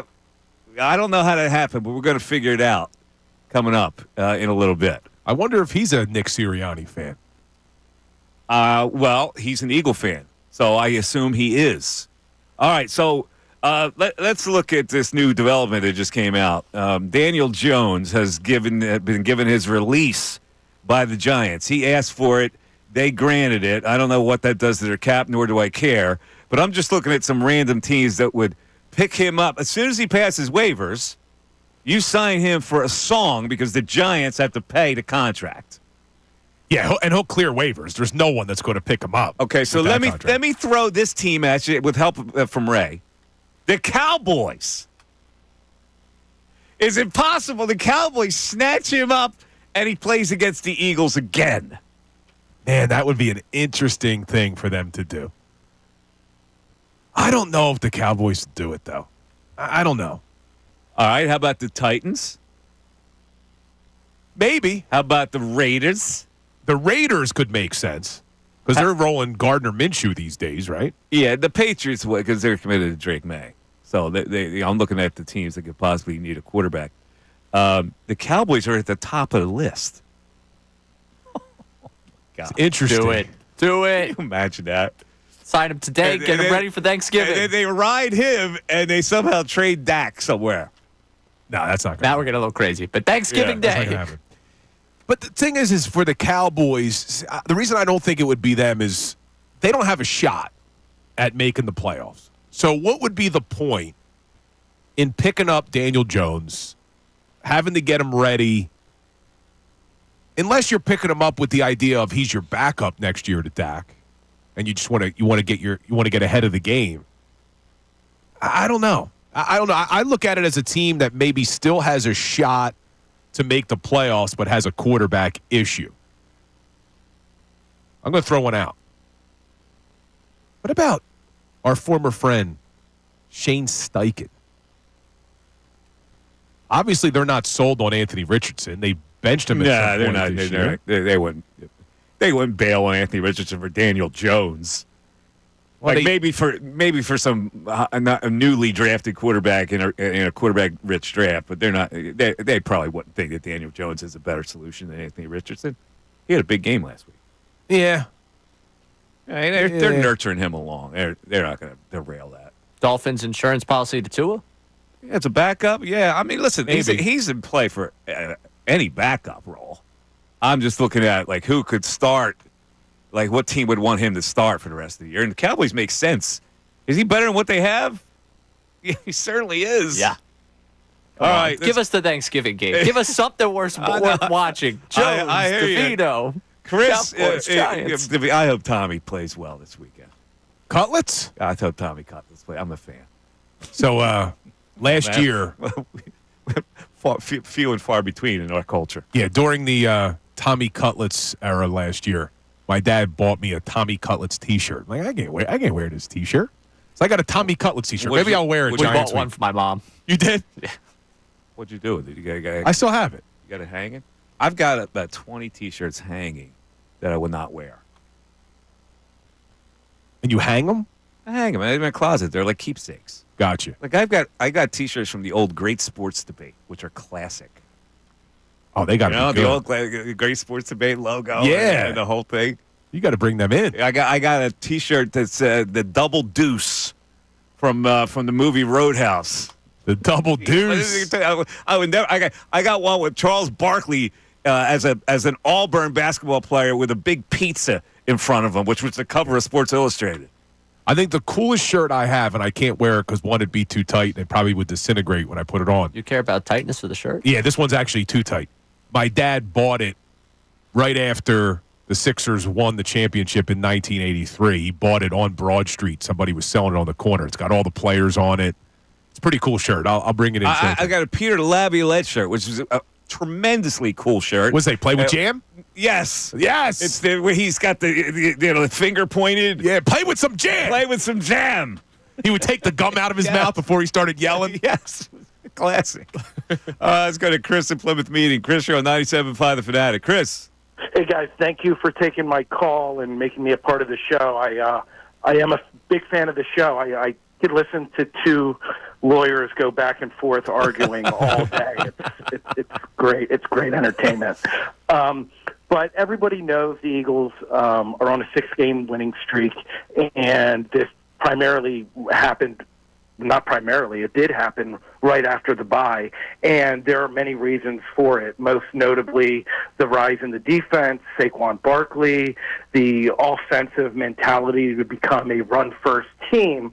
But the one thing that no one is really talking about, and I'm curious on your opinion, is right at the bye week, it was October 8th, we cut ties with Devin White. So we got that distraction and that awkwardness out of the locker room. And I'm just wondering if you think that plays a little bit of a part in the chemistry. It may, because he was a visible guy, and there was always wondering what was the problem, and you could tell the defensive coordinator didn't like him very much. So yeah, that always helps a team when you get rid of somebody. Now I don't know if he was a cancer or not. He just wasn't. He wasn't Fangio's type of guy. Yeah, right. It's got to be awkward, though, because he came in to start, and he had all of the first-team reps all through training camp. Yeah. And then, boom, game one comes, and he's sitting on the bench, and he's not playing special teams. They would like him to play special teams if you're a backup, and he's not doing that. And obviously, if they cut him a couple weeks into the season, the vibe must not have been great. Yeah, well, here's the thing about players. They're usually impervious to other people's problems. Now, if he was a visible problem, a distraction, I don't know what his demeanor was or what his actions indicated. We're not on the inside of that. But that's the only way it would bother. These guys are pros, man. They don't worry about other people's problems. They got enough problems of their own. Right. Yeah, I know. But, look at the T.O. thing. They're all pros, but that took away from he was an overt scoundrel. My God. Yeah. If he had left the team, had TV cameras following him wherever he went. Yeah, no, that's different because now they're going to be asked about that. Nobody was asking them about Devin White. Yeah, but like I said, with him not playing special teams, if I'm the coach, I'm I want you to be all in. And I got you. I think you raised a good point, Chris. Now, if he was a moper, and he's on the sidelines moping, and his body language and demeanor. People, they don't like that when it's around them. I think they did him a favor. It's like the Alec Boehm theory. But I think the Eagles did him a favor because when he signed here, it was a 1-year prove-it deal. So he needs to play to earn that next contract. And if he wasn't here and he wasn't playing and he doesn't play special teams, I think they did them the favor of being able to get released, picked up by another team, which has happened now. He's on the Texans, I believe. Yeah, those 10 tackles in 4 games, proving it. Yeah, well, he needs to earn another contract somewhere. So I think they did him a favor by releasing him. I don't know if he was a cancer. We never heard anything about that from him. But All right. Yeah, still but no, still, no, interesting. like tardiness. still no Serriani, which we expected. So we roll along. You know why? You know, the second job. You know why he's probably late, Sirianni? Why is that? They're probably evaluating whether they should pick up Daniel Jones as the backup quarterback. I'm joking, but you know there's people out there doing that already. I don't think that. And we actually had the perfect replacement for Sirianni sound with Mitch from Phoenix, but somehow he dropped off the line. See, Mitch from Phoenix was going to take us into Serriani with this brilliance, and all of a sudden he just hung up. Oh, no. I'm sure people are upset. You know, it's funny. It's almost right on cue because someone on YouTube said, I hope Mitch from Phoenix calls in today. Really? Yeah. Well, Mitch was on the line, all of a sudden he dropped. I don't know what that was about. I always look forward to his pearls of wisdom. Oh, yeah. I know someone that has exclusively caught us over the last 2 weeks during Mitch time. And they just continue to tune in perfectly when Mitch comes on the line. Is that right? Yeah. They're thrilled about it. It's the highlight. Wow. Well, you know, it's to each his own.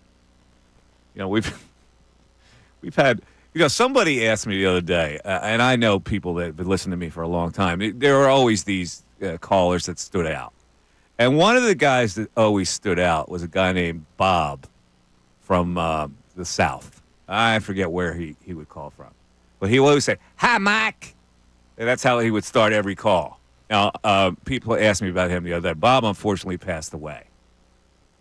Oh, really? Yeah, it was a few years ago. His son had actually texted me to say he had passed away, and what a great thing the radio station was for his life and how he looked forward to it. He would. You probably don't remember him because you never listened to my show ever.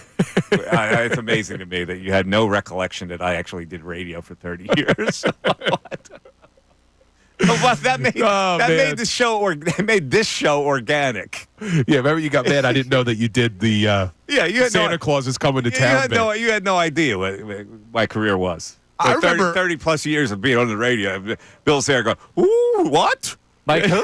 General knowledge? Exactly. General knowledge Wednesdays? Bill's one of these guys who just pays attention to him. You know, it's all about Bill. That's it. Not just true. Oblivious to the rest of the world. That was funny, though. Oh, my God. Speaking of Santa Claus is coming to town, we're close, Mike. We're going to have to start. We're going to bust that out again, I assume, this Christmas. I don't know. I don't think you deserve it. Right? I may not deserve it, but our listeners, our listeners certainly deserve it. Maybe we'll bust it out. It's possible that we bust it out. I don't know.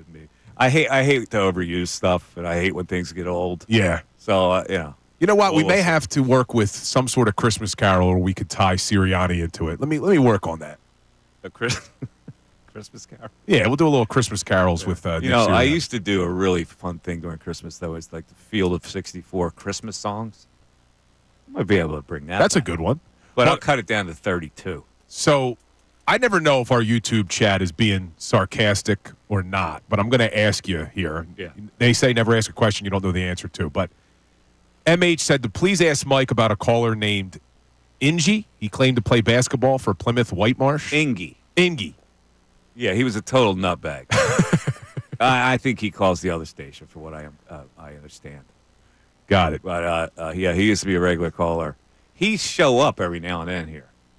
Oh, really? Yeah, to get on the air.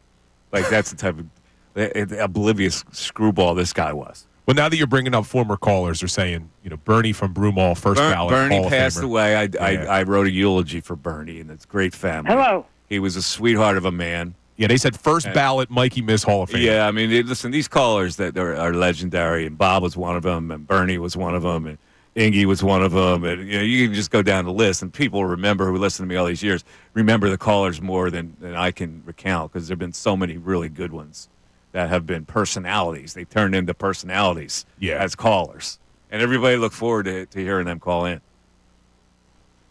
Just like Mitch from Phoenix. The legend of Bernie, I think I told this story before. The legend of Bernie started when I was doing a remote at Taylor's in your neck of the woods, Cherry Hill. Yeah. That big outdoor place. Yeah, right? now it's it changed names. It was used to be Iguana for a while. It used to be Mahorn's, by the way. You're talking about the place right on 7th. Yeah, Rick Mahorn used to. I didn't know that. Yeah. we took Bernie's call for the first time. I mean, he just sounded like an older Italian guy, but he couldn't hear. So every time I said something in response to him, he went, "Huh?" Like you have an older uncle who can't hear you, and then he answers they'll go "Huh" first, but then they'll answer it because that by that time the "huh" has been overpowered by the actual thought that they heard. Like the first instinct is to go "huh," but then it registers what I said to them, and then they answer it. How many times have you seen that? A lot. All right. Well, we may have to take an early break here, Ray. I don't like tardiness. Yeah, he's he does this to us all the time. So, we got Serriani here now. All right, here he is.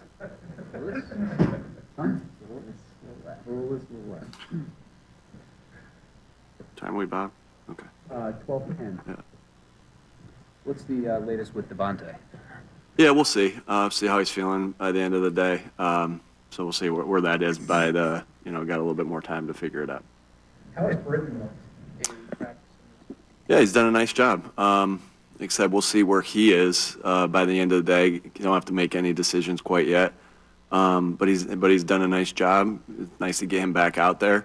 Can't stress enough how good of a teammate Britton Covey is, and guys like being around him. So it's nice having him back out there in the mix and interacting with his teammates on the practice field. When he is back, how do you make the decision about who's the punt returner? What factors determine that? Yeah, obviously we'll always do what's best for our football team, what we feel is best for our football team.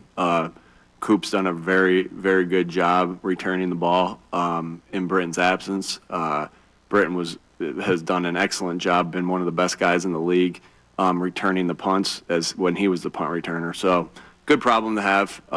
We'll factor everything and make the decision that best suits our football team. I guess on the outside and what we know of what goes on with you and your relationship with players, it seems like you're very much a player's coach, and that you being able to relate to them that way helps you. But when you find it necessary to kind of dole out punishment or discipline, what factors into you having to kind of go in that direction? What do you factor in? Yeah, we have a standard, and if the standard is met, I think that if you ask the guys, they'll tell you I'm fair, and if the standard's met, I'm going to be one of the most excited people in the building. Let's just talk about the tape first. I won't get into off-field stuff or anything like that. Everything's kind of handled a little bit differently. If we're talking just about the tape, if the standard's met, we'll show it on tape. We'll celebrate it, and other guys will learn from it. If the standard's not met, we'll correct it. And we'll correct it like we do with everything in front of everybody, just so everybody can get better from it. Anything off the field, we have our rules, same thing. I think it's kind of the same thing. It's if the standard's met, then we celebrate it. If it's not, then we have rules. We have team rules. Mm-hmm. Hey, Nick. Having faith based on results, and you're at a point now in your coaching career where you have guys with built equity. How do you know, in the case of like Jake Elliott now, some other veterans, that you're not putting too much weight on past results and you're focusing on current results? Yeah, that's a good question.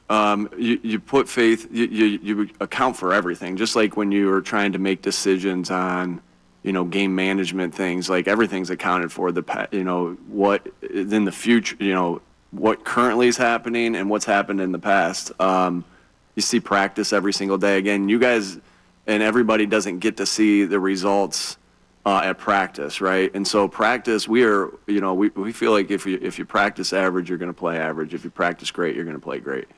And so a lot of these things and a lot of these decisions and a lot of this faith, like you're seeing 1/10 of it, right, on Sunday. Now you're seeing the most important part of it, right? Because it's what you prepare for when you watch it, when you guys are watching the game. But all that, yes, game, we take a lot of faith from what happens in the game, but all those things that happen in our game-like practices as well are taken into account in our walkthrough and our meetings. That's where you build faith up, and so, but everything is taken into account. When plays designed for somebody, that play was thought out, very in depth by us as coaches. with the player in mind to be able to run that play, and then it was executed in practice, right? If that doesn't happen, it's rare that something's not executed well in practice that gets run in a game. So I think that all goes into it. Two more, please. As far as Jalen being limited on Wednesday, is that more like being proactive because of the past injuries he's had late in the season? Yeah, again, he's good to go. I'm not going to get too much into everybody's injuries. You guys know me, how I'll kind of, or not injuries, but get into everybody's things. Like, I'm not going to get into that, but he's good to go. Everybody's doing maintenance on their bodies at this time of the year. And so you saw he was limited on Wednesday. He was good to go yesterday. He'll be full in today. So, but like I said, everybody's doing maintenance because this is a long season. I mean, these guys are going through, just such a long, grueling season. And we're in week 12. Yeah, we're in week 12 right now. So, a lot of guys are just, continuing to do the extra things they need to do for the long haul. I meant it more from the point of view, like, he's always been a guy who wants to do everything in every practice, no matter if he's hurting or not in the past. And if that's what you guys are doing this year. Yeah, like I said, I'm not going to get too much into that, but yeah, he's good to go, and you guys, like I said yesterday, he was in full, and you guys talked to him and heard from him as well. Nick, if Jahan or Johnny Wilson have to have elevated roles this week, what have you seen that gives you confidence that they're ready for that? Yeah.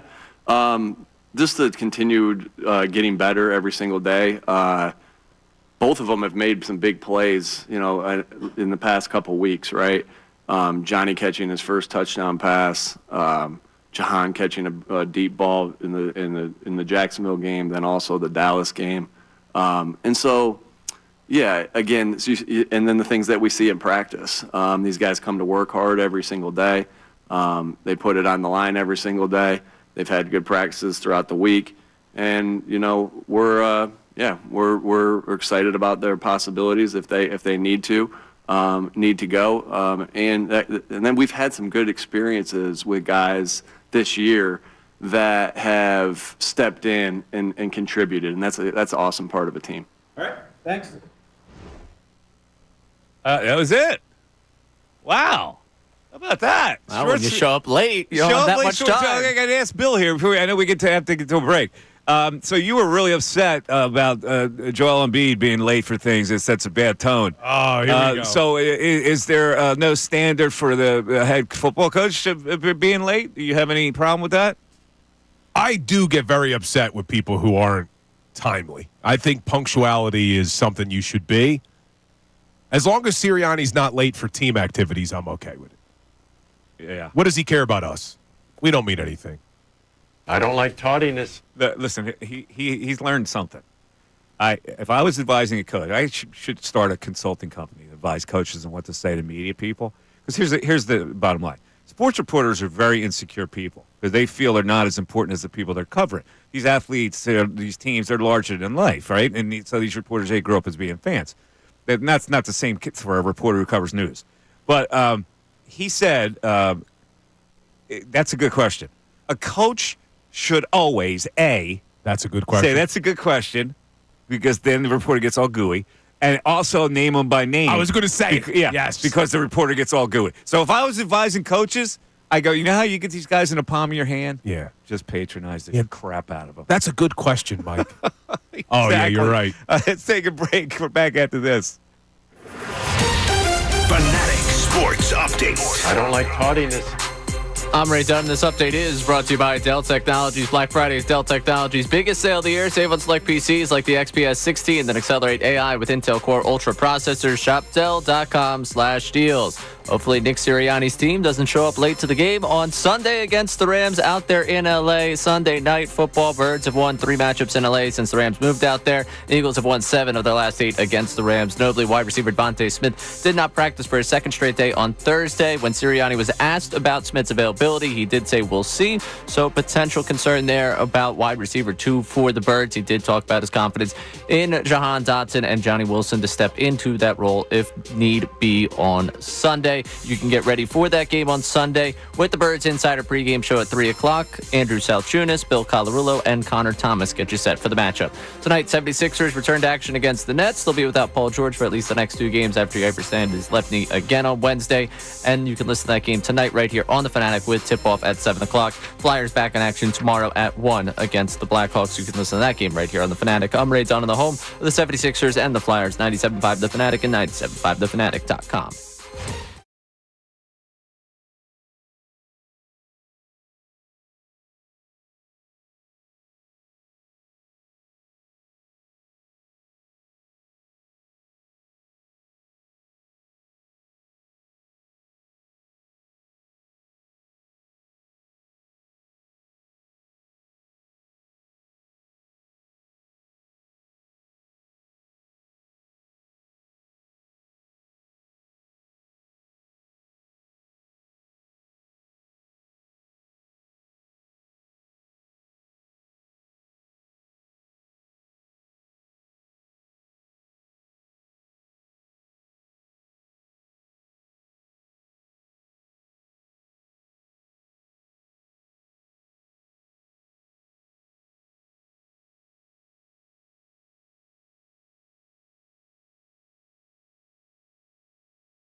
nice to touch base with Geno. I haven't talked to him in a little while. The 12 o'clock hour of the Mike Miss Show brought to you by Service First. Heating and air conditioning.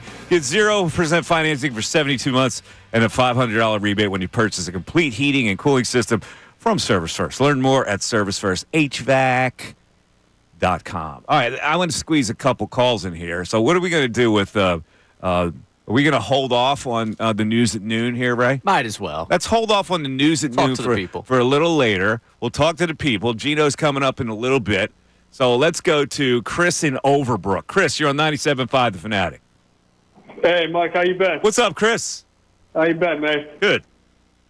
Great. I'm thinking that we got a great player, Jared McCain. I'm thinking in about 3 years, I think you'll have a better career than Steph Curry.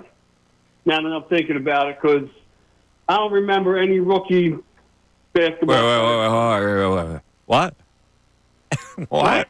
What did you just say? In 3 years, he's going to be better than Steph Curry. He's gonna have, no, in 3 years, he'll probably be on. I think in about 3 years, he'll be averaging about 27, 28 points a game, easy. You do? I've never seen I haven't seen a rookie player come and just fit in and be as comfortable and doing what he's doing on the court. If you look at the details and how he's playing the game. Yeah, he's a nice player. He's very sound. But, Chris, you got to factor this in here, that he and Maxey are going to have trouble playing together. So he might not get the starters minutes that you think he'll get unless they can figure out some way to play them together, which I don't think that is palatable for them to play them together. They're both small guards who really don't defend that well.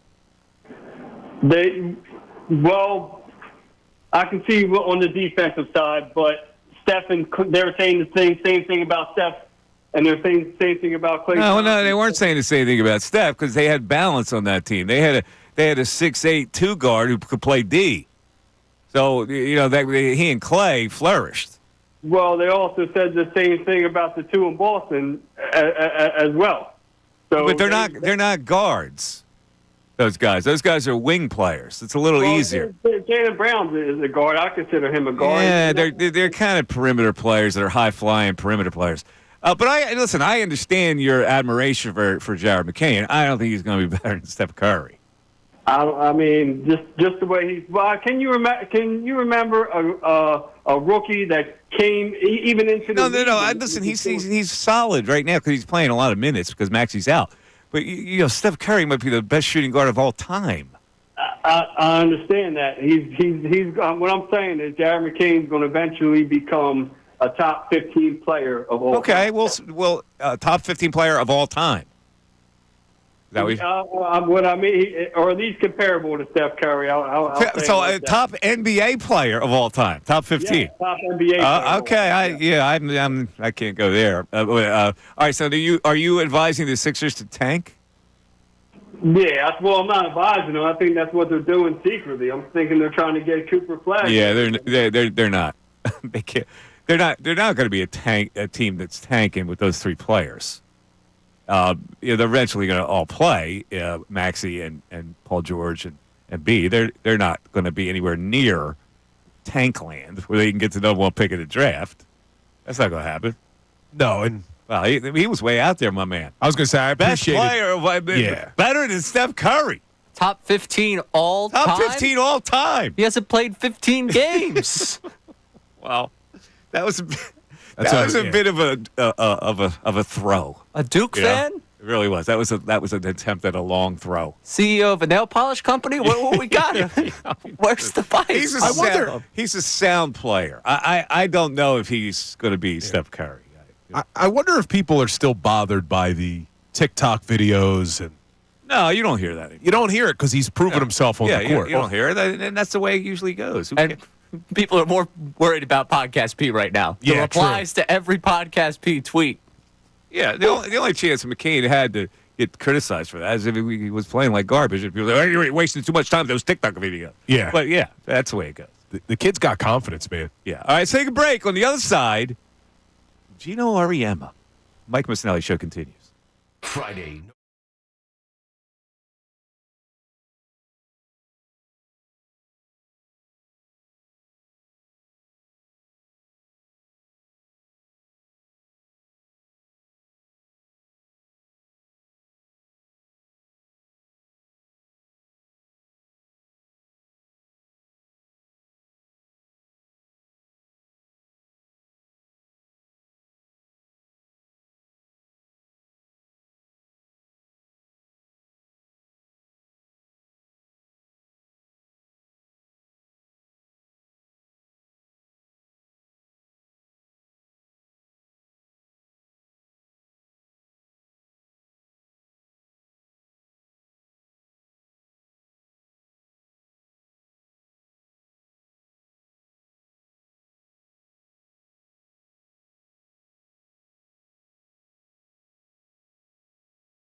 Take a little detour because I got to give this man his due.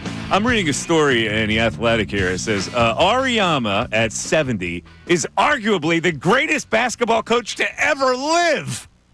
And he joins us right now on the Comcast Business Hotline, the great coach for the UConn Huskies, who just set the all-time record for wins for a head coach in basketball, college basketball, Geno Auriemma. Geno, how you doing? I'm doing great, Mike. You know, typical Philly stuff, right? You got to scream and yell that I'm the greatest of all time. Now 15 knuckleheads from Norristown are going to call him back and go, no, he's not. He's a dumbass. Why are you starting this stuff? I'm just reading from this glorious story here. 1,217 wins, 88% of your games. I mean, it's amazing. And you passed the great Tara Vanderveer, of course. Geno, I got to ask you, like, this is a legendary career. I mean, let's face it.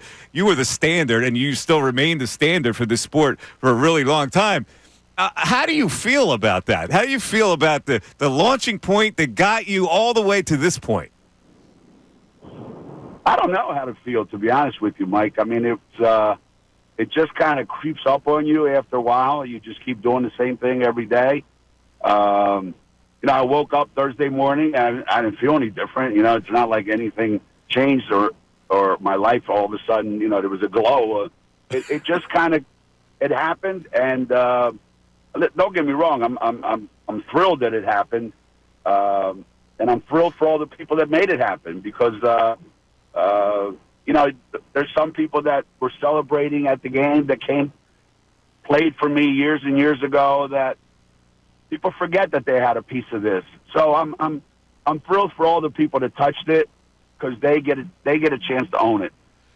Geno, you created the standard for women's basketball dominance. I mean, much like UCLA way back in the day, UConn created the standard. Now, you know, Tennessee got in there and South Carolina gets in there, but you still have maintained, you know, that standard of excellence. So, what was the secret? How did you build a program like that? It's on the back of people's talent. You know, you constantly attract the best. They want to come and play here. They understand the challenges of playing here, that it's exceptionally hard to play here. But at the end of the day, you get more from playing here than you get anywhere else. And so we get the best people. We challenge them, you know, and we never stop challenging them. From day one, we haven't changed, Mike. You know, I coached this team the way I coached when I was at Kenrick with Martelli. You know, I haven't done anything different.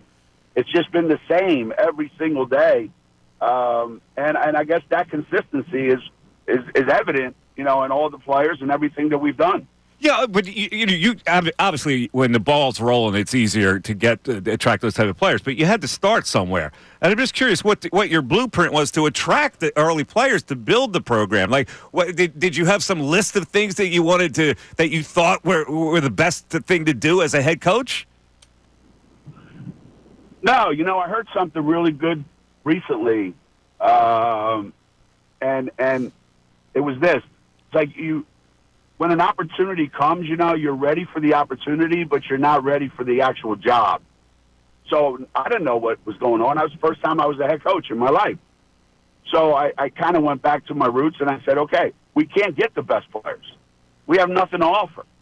We don't have any of the privileges of we're located in a great area. We have great tradition, and our schools, you know, renowned all over the country.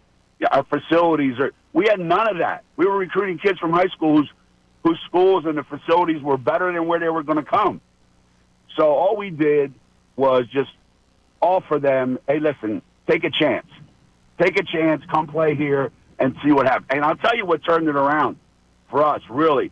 There's a bunch of kids from the Philadelphia area. We ended up getting like 6 kids, you know, Megan Patterson from Bucks County, Wendy Davis from Birdsboro, Debbie Bear from Red Lion, Stacy Wetzel from down around Kennett Square. Like, we got these kids, and they came up, and they were freshmen, and boom, they just had an immediate impact, and we won the Big East Championship.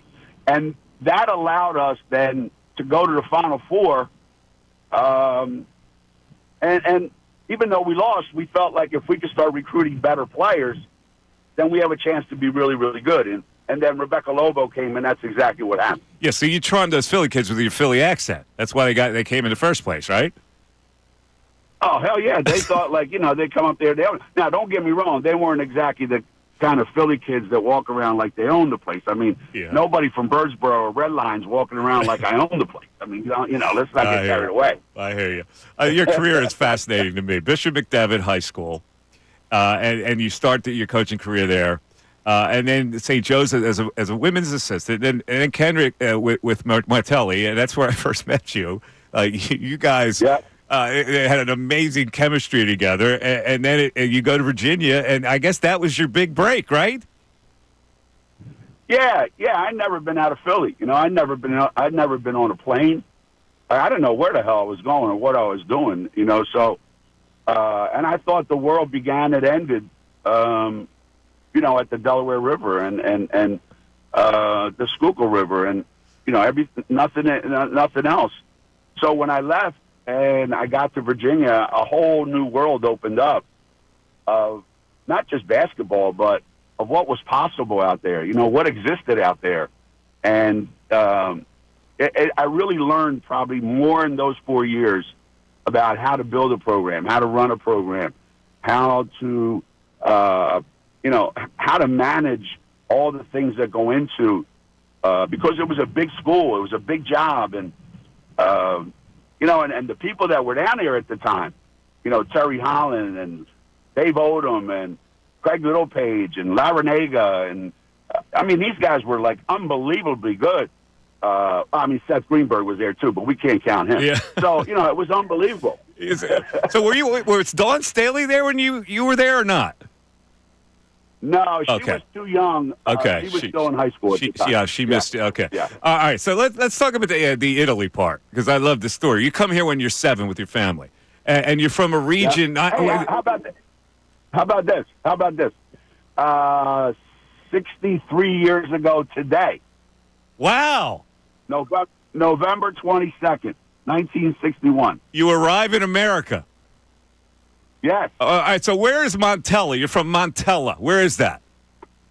It's right outside Naples, about an hour and a half maybe into the mountains. Ooh. Like a little village, like Appalachia or something.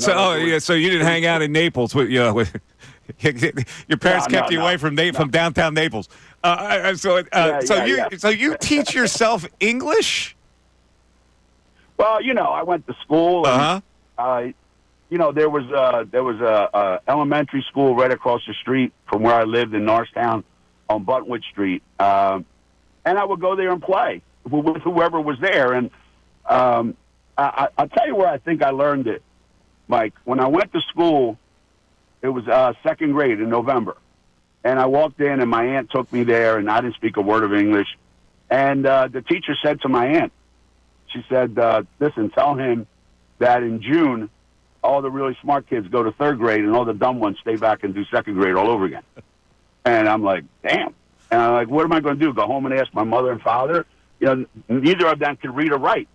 So I just learned, like when I was 7, like, shit, you better figure this stuff out, man. And you're going to have to do it. And the people that helped me do it were the kids on the playground. Wow. That's how I learned. That's a great story. And so you have no hint of an Italian accent, by the way. But do you speak the language? you got rid of the Italian accent. You speak the language. You know what? Yeah, I do. But what happens is when you come before your teens, you don't have an accent. When you come in your teens, it's kind of hard because you've already developed too much of a way of speaking. I get it. Yeah. I get it. Let me just ask you a couple quick questions about women's basketball, which is it's burgeoning now. And then just quickly on your fandom of Philadelphia sports here.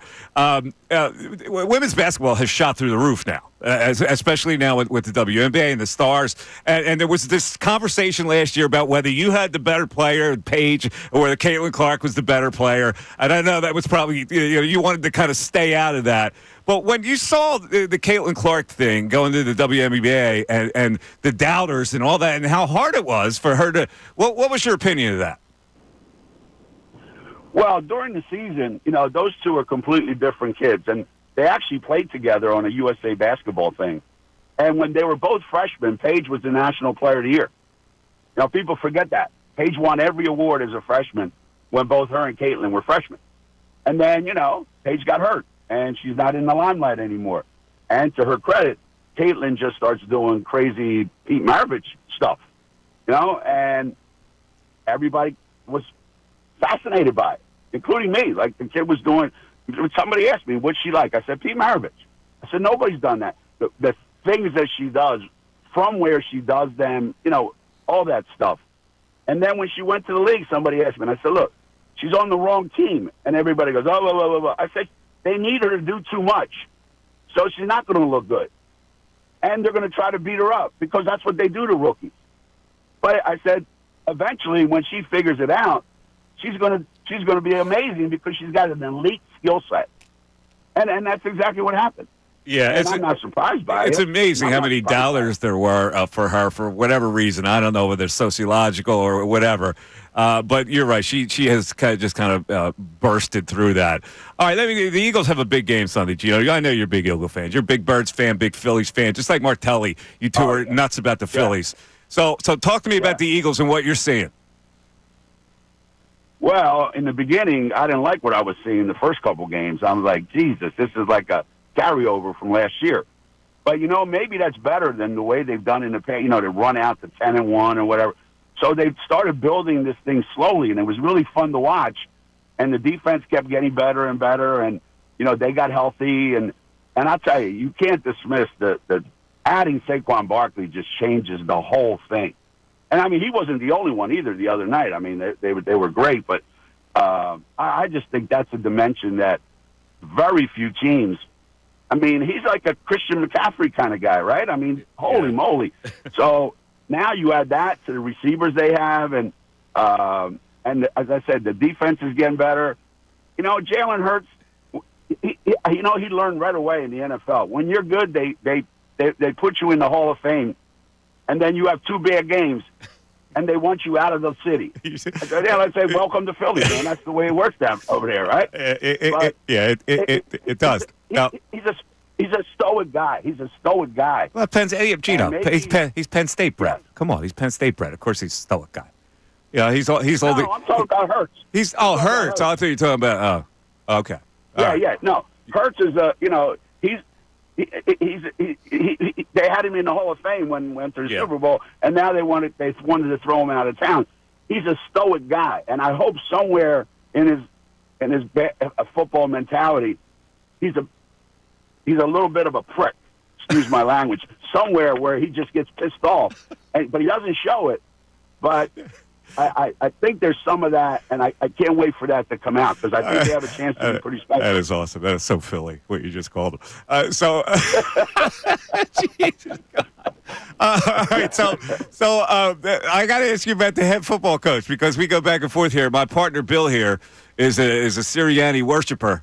And Bill's Italian as well. I don't know if it's because of the I at the end of the name, but what do you think of Nick Sirianni?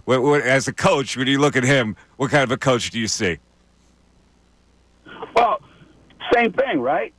I mean, he comes in and they're phenomenal, and it just stuff happens, and I don't know that any. Listen, I've always said this: no coach is as good as everybody says he is, and they're never as bad as they say you are. So it still comes down to the guys have to perform. The guys have to go out on the field and perform. Now, having said that, there's no more important job in all of sports than head coach in the NFL. I can't imagine that there's anything harder or more important. And if you have the right guy in that position, you have a chance to have a good team. If he's got a great quarterback and he's got a great owner and the general manager stays out of his stuff.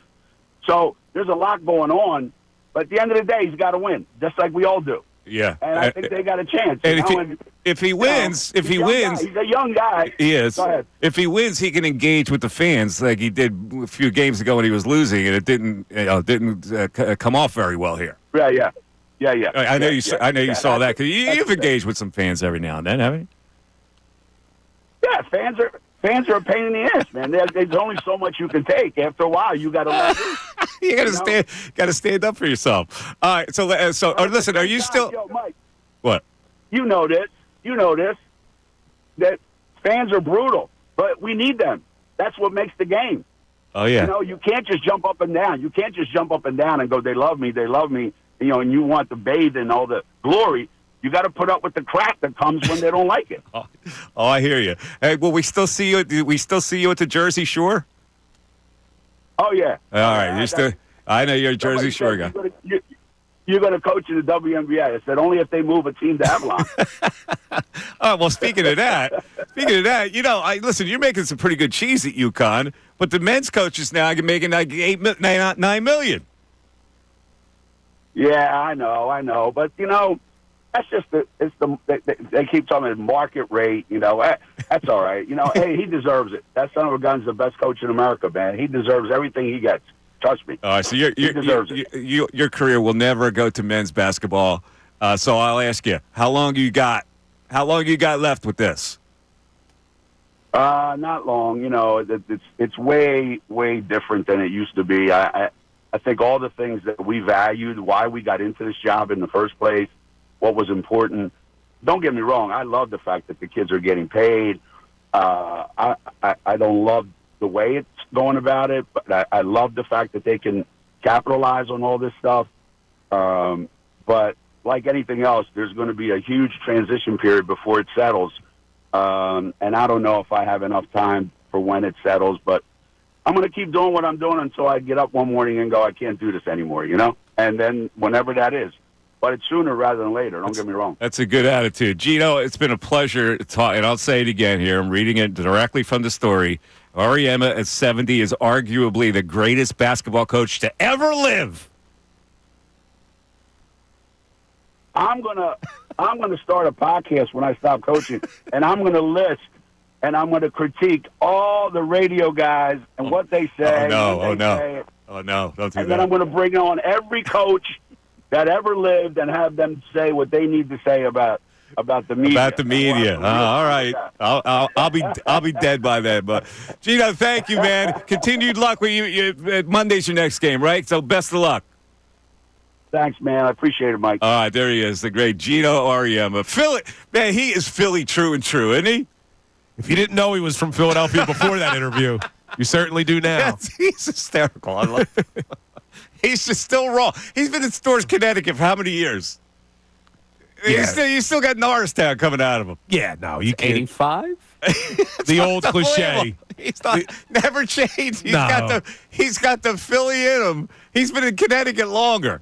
No, the old cliche. You could take him out of Philly, but you're not taking Philly out of him. He used the P word, which is hysterical. And we didn't know whether we should cut it or not, so we let it go. Ray's been busy today. We apologize if that offended anybody. Let's take a quick break. Mike Missanelli Show continues.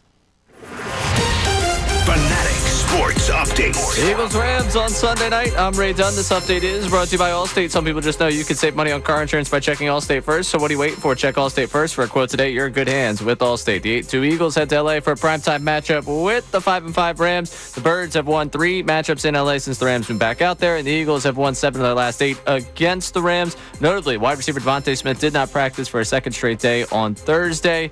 Head coach Nick Serriani, when he met with the media earlier today, said we'll see with regards to Smith's availability for Sunday, so you could see more Jahan Dotson and Johnny Wilson come Sunday night. Jalen Hurts was a full participant on Thursday after being limited on Wednesday. Get ready for Eagles-Rams with the Birds Insider pregame show at 3 o'clock on Sunday with Andrew Salciunas, Bill Colarulo, and Connor Thomas. Tonight, 76ers return to action against the Nets. They'll be without Paul George for at least the next 2 games with the hyperextended left knee that he suffered against the Grizzlies on Wednesday night. Nick Nurse was asked about that and gave a little bit of an update. I think they said it was similar to the last time, which was a bone bruise, I think. Again, you never know what happens. He was actually fairly close to coming back in the game. Listen to tonight's game at 7 o'clock right here on The Fanatic. I'm Ray Dunn, the home of the 76ers and the Flyers. 97.5 The Fanatic and 97.5thefanatic.com.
Missanelli show, updating Eagles practice, no sign of Devontae Smith.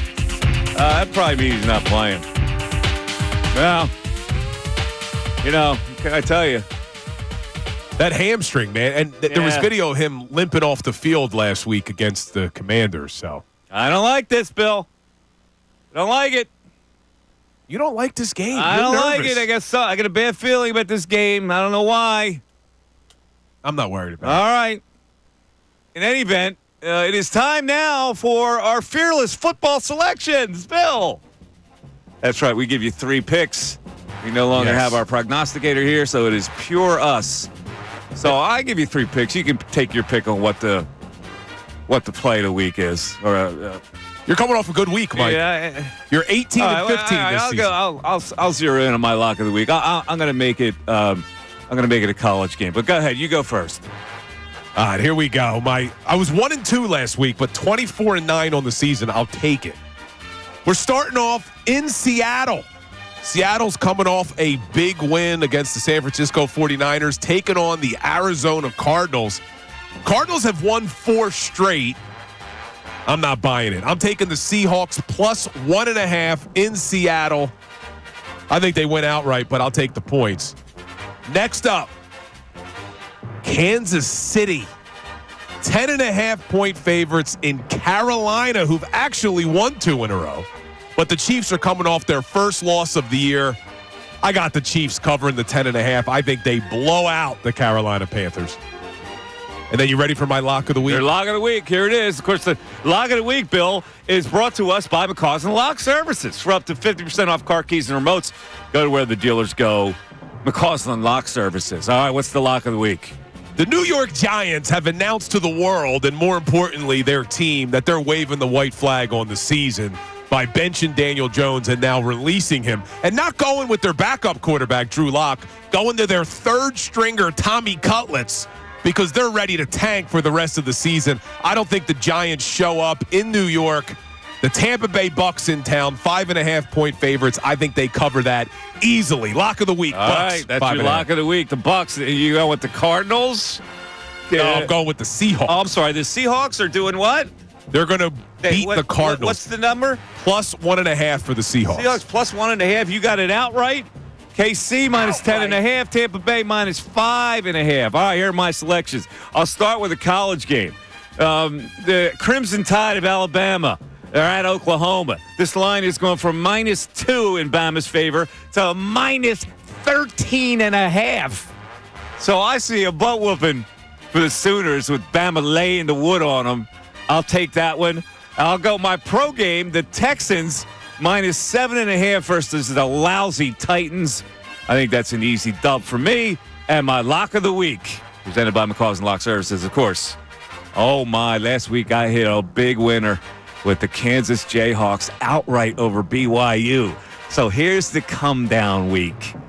At Kansas, yeah, it's home, but the red-hot Colorado Buffaloes and Coach Prime are coming to Lawrence, Kansas. Colorado is favored, -2.5. I'll take Coach Prime to beat Kansas coming off that big victory. That's my lock of the week. You're pretty solid with the college picks. So I may ride you on the did I just say that? I may follow you on the Alabama. You like 13.5. Bama, but you don't like Coach Prime? That's my lock of the week. Yeah, Coach Prime. You come on, man. They're playing well right now. Coach Prime may not be coach of Colorado much longer. Maybe he goes to Dallas. Coach Prime's trying to get into college football playoffs right now. This is a must-win for them. It's going to be interesting. What's Penn State have this week? They have Minnesota -11 at Minnesota. Any chance of an upset there? Yeah, they always have problems with Minnesota. It's always. Yeah, I don't think they'll lose though. They need to win this. Minnesota right? might cover, might be close. They give you a heart attack against this Golden Gophers team. All right. In any event, Tim McManus is coming on at 1:00. But we had Geno on a little earlier this hour, and we shirked the news at noon because Serriani was late. All that stuff. So, Ray, are you ready for a little news at noon? Of course. Here we go with the news at noon with Ray Dunn. There's a whole lot going on in this world. It's time to catch up. Here's the news at noon. 97.5 The Fanatic and 97.5thefanatic.com. All right, Ray, what do you got, buddy? All right, Mike, you called it. The Adam Schefter story came out, and the first thing you thought was, wonder what his wife's going to think about this. Not going to be happy with it. So Schefter was on for his weekly hit up in Boston with WEEI, and of course they were going to ask him about it, and his wife did not seem to be thrilled about it. Did you get the scoop in the middle of the act and then tweeted it afterwards, or was it all after the fact? First of all, I am completely shocked that this has taken on the life that it has. Like, I believe all day long I've been responding to texts about this, including one wife this afternoon. My wife didn't appreciate the story as much as other people, I will say. I should point that out. Strangest thing. Some people enjoyed it. Some people enjoyed it. My wife, not as much. Not as much. Again, I don't know what to say, man. What do you want me to say? Well, first of all, do we know he was talking about his wife, or was he talking about a previous girlfriend? We don't know. Oh, he was. It was definitely a previous girl. And that's why I told you she wouldn't like it. Correct. She has not enjoyed it. And if you've ever seen a man fighting for his life in an argument and trying to talk about it with friends, with other people, that's the sound of it right there. The troubling part of this story for me, however, is that somehow Shefty is representing himself as some kind of stud, which I call BS on. I'll tell you that right now. Troubling thing for me. I don't think he's taking care of business, to be honest with you. Yeah, but when you got the name Adam Schefter, I'm sure. I mean, it's the same reason when Ray Dunn goes to a bar and says, I'm Ray Dunn. The troubling thing for me is the fact that he didn't think it was going to catch on. You tell that story as Adam Schefter, and you don't think that's going viral? It's 2024, man. I got to be honest. That's a 7-second joint, right there. That's a 7-second piece for Adam Schefter, and then the tweet came in. That's what I'm calling. All right, what's next? Saying it might have taken longer to draft up the tweet. Exactly. What's next? Oh boy. All right, we're gonna move on to another insider here. Go ahead. Former Titans head coach Mike Mularkey was on a podcast and revealed that he once duped Ian Rappaport for his own amusement. Take a listen. The best thing I did there at the end, which I can now talk about, was when I got called in that Monday morning after the New England game, I knew they were going to fire me. So Sunday night, I called Ian Rappaport and I said, hey, I don't know if you know this, but I'm going to break it to you. I'm getting a new contract in the morning. And he reported that it was all over the country. I was getting a contract in the morning, knowing that I was going to get fired. But I just wanted to see the faces on the owner and the GM who was out to get me. And I'm pretty sure I got him for a minute or two. That's amazing. That is awesome. Well, when I walked in the next morning, there wasn't a whole lot of conversation. It was like, you're done. Well, so if you're Ian Rappaport, how you feel about being used like some hoe? Yeah, probably not good. He's really, not happy. How you feel about that?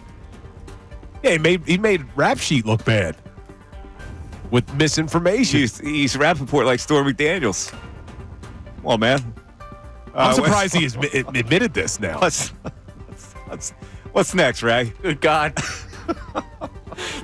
Maybe we left this news at noon. Oh. Okay. All right. Ray, you know what you're getting into when you put stuff into this news at noon. You got Mike all worked up with the Adam Schefter story, and now he's going to keep it going. Yeah. All right. Thursday Night Football. Solid game last night in the snow, and we got a solid story from Kirk Herbstreit. Apparently his kids and Mike Vrabel's same age. Vrabel coached them in football back when they were in kindergarten. Apparently Vrabel's the same guy coaching kindergartners as he is in the NFL. When I learned Mike Vrabel was a great coach, he just got done winning the Super Bowl, came back to Columbus, and my twins and his son Tyler were about the same age, and he coached, I think, kindergarten football, and he talked to them the way he talks to these Browns players. And I was like, that guy's going to be a great coach. Yeah. Get your ass over. I mean, he was just like, in this politically correct style of coaching, that guy is a football coach, even with kids. Get your ass over there to kids? To kindergartners. Kindergartners? Kindergartners. Doesn't Herbstreit have a son who's a prospect? I think so. He has a high school kid. It's a prospect, right? I don't know if he's a quarterback or not. I've read that somewhere. I think he is a quarterback. He is? At St. Xavier. Xavier. Do I say Xavier weird? Yeah. Xavier, Cincinnati? Where is that? Xavier. Cincinnati. Yeah. Cincinnati. St. Xavier. He is a quarterback. Quarterback getting recruited big time? Looks like it.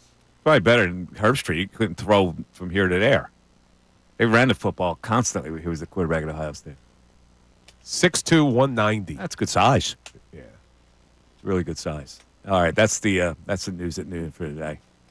Mike Vrabel.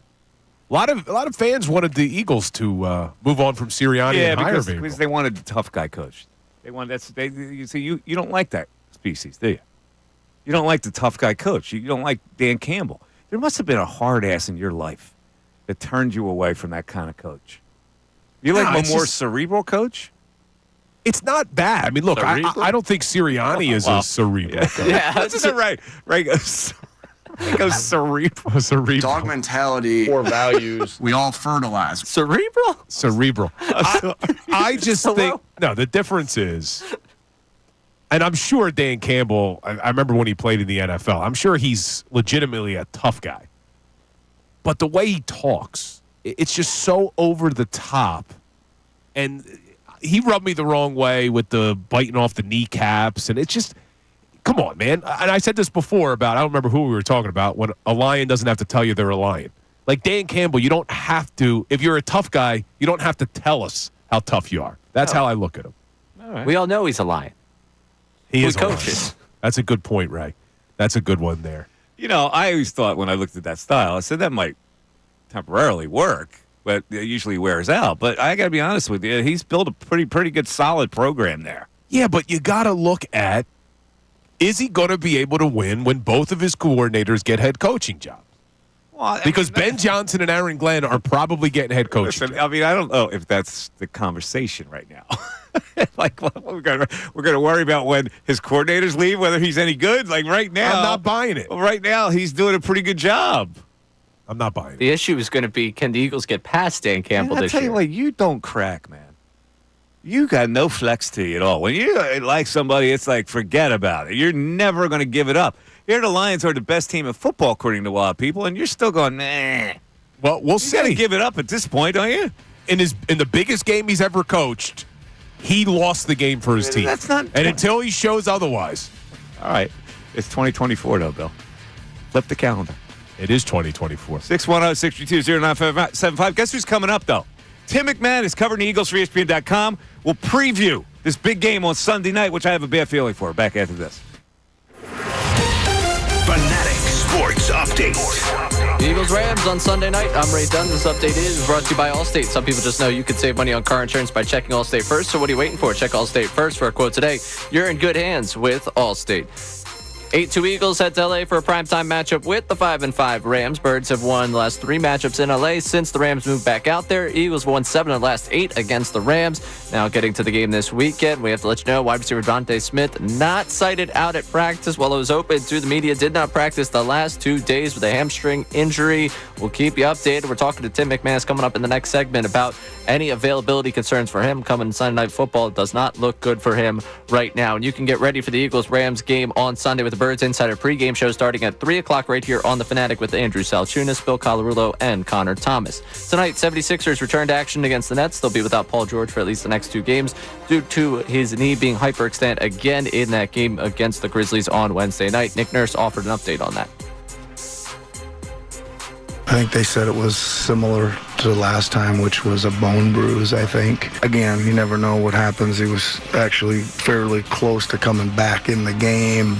You can listen to the game tonight against the Nets on The Fanatic right here with tip-off at 7 o'clock. And the Flyers back in action tomorrow, 1 o'clock against the Blackhawks. You can listen to that game right here on 97.5 The Fanatic. I'm Ray Dunn, the home of the 76ers.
Mike Missanelli Show.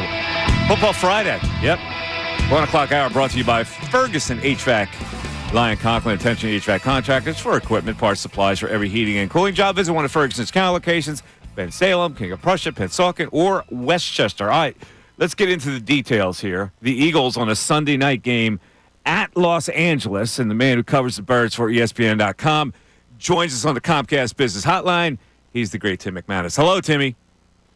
What's up, Mike? How you doing? Good. So let's get right into this health issue. Tell me about Devontae Smith and what may happen here. Well, he hasn't practiced all week, and he has a hamstring injury that has been lingering. We saw last week when he was coming off the field that win over the Commanders, he was walking really gingerly, really slowly. And that was the first thought of like, okay, just how banged up is he? He's going to be able to make it to the next game. And even with this, a little bit of an extended break for the Eagles coming off of a Thursday night game, he still wasn't able to go. So typically, if a player doesn't practice throughout the entirety of the week, it signals that he's not going to play on Sunday. So the Eagles have to prepare for the reality that they might not have Smith at their disposal on Sunday night in Los Angeles. All righty. So I for some reason, this game makes me a little wary. I don't know why either, because I look at the statistical matchup. It looks like the Eagles have the edge. They're playing well. The Rams really are a team. They're up and down, and you can kind of get to this quarterback. Although in the last couple of games he hasn't been sacked. The Eagles are holding wide receivers to a pretty low rate. So how do you see it? I'm with you. I mean, and we'll have to reflect next time we talk on whether we are both feeling, sensing something, or if we just ate something that was bad, Mike. But I'm with you, man. I have that same feeling about this game. And one thing that I'm looking at, obviously, the Rams are desperate, and I think that matters. Like, the psychology of sports definitely factors in. Where you're a 5-5 team that's scrapping to try to get back to relevance and stay in that division race and try to get on top of it. You have a team that's won 4 of their last 5 games, and they have Cooper Kupp and Puka Nacua now back at their disposal. And on the defensive side, they're vulnerable on the back end. They've given up 18 defensive touchdowns, and that's really where I think that the Eagles could expose them. But number one, Devontae Smith doesn't look like he's going to play. And number two, this passing attack has really left something to be desired, if we're honest about it. Jalen Hurts has been kind of slow in the beginning of games. He's ramped up great. The offense overall is ramped up as the game goes on. But now that he's down one of his top receivers against a pass rush that is in the top part of the league in both hurries and pressure rate, is he going to be comfortable and is he going to be able to execute at a high level? So I'm with you. I have a little bit of apprehension about this. But here's the weird thing. It's all these stats twist into each other. Like the Rams hold running backs down. Tied for 7th against running backs in yards per carry. Their pass defense has not been good.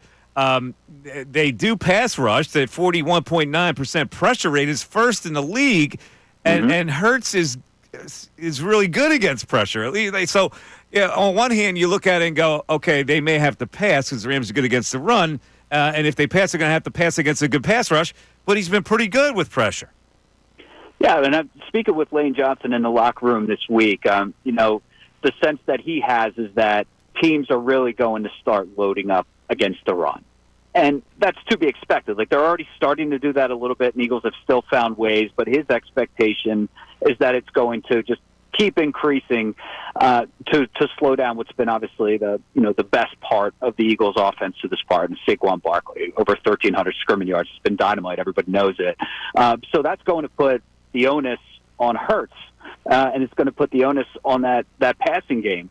And so this, to me, Mike, this is a huge Jalen Hurts game for me because, he could go in and torch a secondary that has been susceptible to being torched, and all of a sudden he could be in, the MVP conversation in the NFL. 9-2 Eagles team, he goes out and he shines in a big moment on the big stage. The flip side of that is that if he underperforms against this secondary and the Eagles come limping out of Los Angeles, the questions are going to be more is the passing attack holding this team back overall? Is that the weakness on an otherwise championship caliber team? So for me, this is a very big moment for Hurts. Tim, Sunday night's going to have both Defensive Rookie of the Year candidates on the field. You got Jared Verse for the Rams. You got Quinyon Mitchell for the Eagles. And we all know how good Quinyon Mitchell's look. But you wrote a great article this week for ESPN about what Darius Slay, who I think sometimes gets underappreciated here in Philadelphia, what he's meant for Quinyon. Can you tell us a little more about that? Yeah, Slay does seem to get a bit of a bad rap considering his resume on the field. I don't know if it's because he goes on Micah Parsons' podcast, or I don't know if it's his personality or what, but he has been, a captain for multiple seasons now for this team, and one of the best attributes for him off the field is the fact that he really takes pride in making sure that the younger guys are as up to speed as possible, and he's particularly taken an interest in Quinyon Mitchell. Like when he's a guy that has a deep appreciation for like the NFL. He has his finger on the pulse of what's going on in the draft, and so he was watching all of these guys coming out, and he identified Mitchell as like the top guy, and his thought was, if we can get him in here, we can be special. And really, since the moment that Howie Roseman got on that big screen to Mitchell and was like, "I want you to like move next door to Slay," like they've taken that pretty seriously, and Slay has been on his hip. So their lockers are right next to each other, and that's at Slay's request. They're in the meetings together side by side. They go up to Christian Parker, the defensive backs coach's office, and they meet early in the morning, frequently together. So he's been a guy that he's really leaned on, whether that's like through the week or even in game, where Slay has been giving him tips throughout about what to expect. So that's been a really big part, sort of like a yin yang that they've had of like this older vet coming in with a rookie. And I think it's safe to say that those two rookie defensive backs have played way above expectation. And I think Slay's got a hand in that. All right, so we both look at this game as a trouble spot, and I look at it like they could lose this game, but then bounce back and beat the Ravens, which I think would be more satisfying to me. So we'll see what happens. All right, so what is the Tim McManus prediction? I'm going to go 26-23 Rams, Mike. 26-23. I'm kind of close. I got 20. What did I say? 24-23. I think I had. Yeah. Yeah. And you're right. In the same ballpark. Yeah, they bounced back and it beat the Ravens. I think nobody's going to be too upset about it. But at the same time, those lines don't look like they're going to be slipping up very much. And this is an NFC game, which is going to be counting more when we get into tiebreakers and things like that, as opposed to the Ravens in the AFC. So, if they could pull this one out, obviously, and they're in great position, so we'll see what happens. Yeah, Tim, I know you're saying you're not feeling it, and Mike's saying he's not feeling it as well. But if we do look back into history, Vic Fangio has been pretty successful against Sean McVay-led offenses, hasn't he? He has. He hasn't played him in a while, and to that point, he's like, yeah, I haven't really gone up against McVay in like 6-7 years. But there is a history there where anytime he has gone against him, he's been able to shut him down. In fact, Bill Belichick sort of adopted the Vic Fangio scheme for the Super Bowl, where the Rams ended up getting shut down. And so, yeah, I mean, there's definitely like, it's not all just like logic. Like there's definitely things on the Eagles side of, sure, like Jalen Carter performed lights out last time he played against the Rams in L.A. There's Fangio has definitely had good moments, and so they're definitely capable of it. I mean, no doubt about that. All right, Timmy, always a pleasure. Enjoy your trip out there, and we'll talk to you next week. All right, boys. Talk to you Tim soon. McManus headed to L.A. La La Land. La La Land. Where's that from? What movie is that from? Well, L.A. La La Land. Oh, no, it's there's a movie called La La Land. It's a Seinfeld episode, right?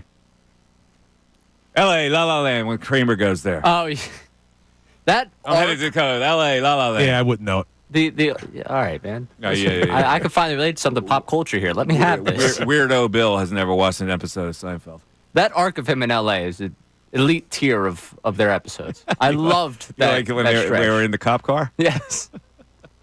The guy gets out. Wait, these cops eat Milano? Milano cookies. No idea what you're talking about. It's just a shame that you missed that chapter. No idea.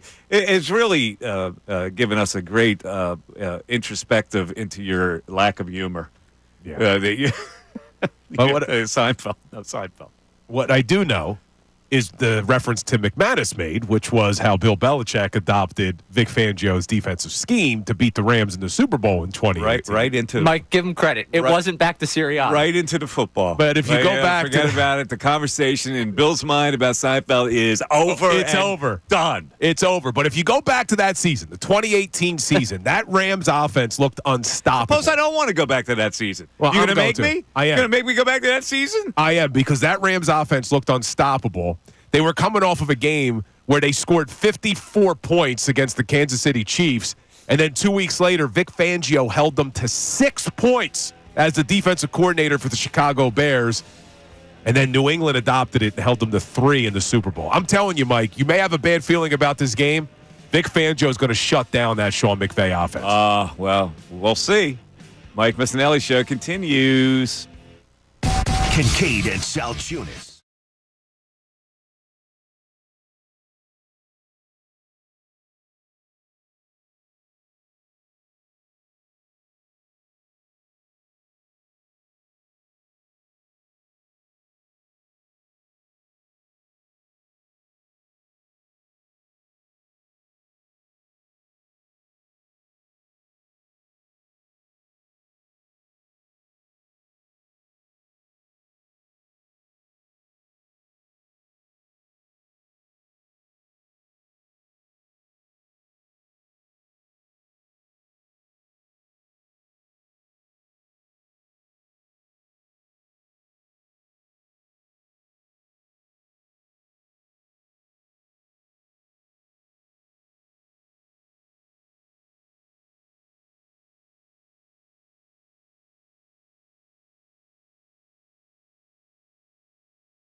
has been holding court. Let's talk about the topic du jour here, which is the Philadelphia Eagles. We haven't talked about them all week. The Sixers have given us so much drama this week that the Eagles have been shirked, and we want to make sure that we don't do that today. This is Football Friday. We're going heavy Eagles. They have a 6-game win streak going on. They've scored 26-plus points in 5 straight games, and they're in Los Angeles on Sunday night. And I got to be honest with you, I'm afraid of this game. Bill's here, Ray's here. I know, Bill, you're not afraid of this game, and we're going to get into the data of this game, which, let's face it favors the Eagles. The Eagles are a 3-point favorite going into the other team's ballpark. So this is a game they're favored, and probably they should win. But for some reason, I'm really nervous about this game, and I don't know why. I don't know why I'm nervous about this game. Going to L.A., and I know they've had time to process this. They've had time to practice. They're a confident team. For some reason, I think this is a game that doesn't fit. Mike and Bill have been pleading their cases. I'm not worried about this game. I think when you really match up the rosters,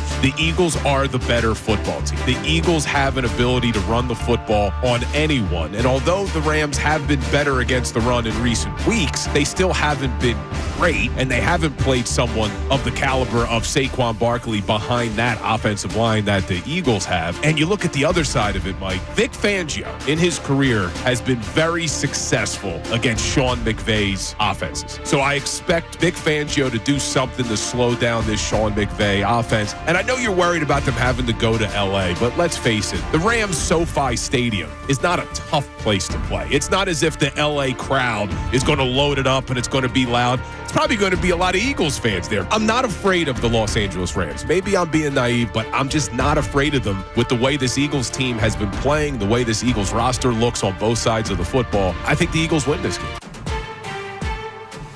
The Mike Missanelli Show Holding Court is brought to you by Grunko Law, your law firm when you need help because of an injury.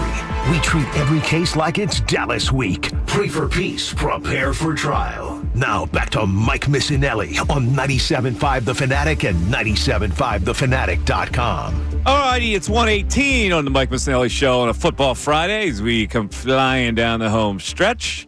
Hope everybody has good plans for the weekend. It's going to be still kind of golfy weather. Next week turns it. Golfy. It's a little golfy weather. 50. Now, what is your demarcation point for golf, Bill? 50. 50? Yeah, I can't golf if it's below 50. How about it's 49? Can't do it. Really? Can't do it. 1 degree under 50, you're out? 1 degree under 50. Now, all my buddies will play. There could be snow on the ground they're trying to play. You're like that, right? You could play it anyway. No, but it has to go down like 45 in that area. Like I can round it off to 50 if it's 49. You're telling me as soon as it hurts 49, you're out? No, as long as it's near 50. How about that? But once it starts getting that, and it depends on the wind, too. Because 49 and windy is a lot different than 49 and sunny. Did you see that, Ray? Yeah, you're right. You may want to clip that. There's a chill factor in there. You may want to clip that. That's knowledge right there. Yeah. Now, we had Geno on earlier, and one of my buddies texted in, and he's golfed with Geno. Geno's apparently a pretty good golfer. I didn't know that about Geno. He's a pretty good golfer. Single-digit handicap, my understanding. Somebody sent me his all-time starting 5. So it's Sue Bird, Brianna Stewart, Maya Moore, Diana Taurasi, and who else was it? It's like an unbeatable. It's unreal. 5 greatest names in women's college basketball is the all-time team that he coached. Yeah, not too bad. Yeah. All right, let's go back to the phones. Let's go to Ish in Levittown. Ish, you're on 97.5 The Fanatic. What's up, Ish? Hey, Mike, how are you? Good, man. How you doing? Hey, I'm fine. I like your interview with Geno Auriemma. Yeah. Yes. I was about to say origami. Yeah, not origami, Auriemma. Yeah. Yeah. He's a great coach. But I also wanted to talk about the Eagles. I think this game, it's not a trap game, but I believe we're going to win the game this week. I'm not really afraid. And the comment you made earlier about why the Eagles fans really aren't engaged, but like if you bring up another situation, I really think it's just negativity at this point. If we had to bring up anything, that's why they're really not commenting on the game this week.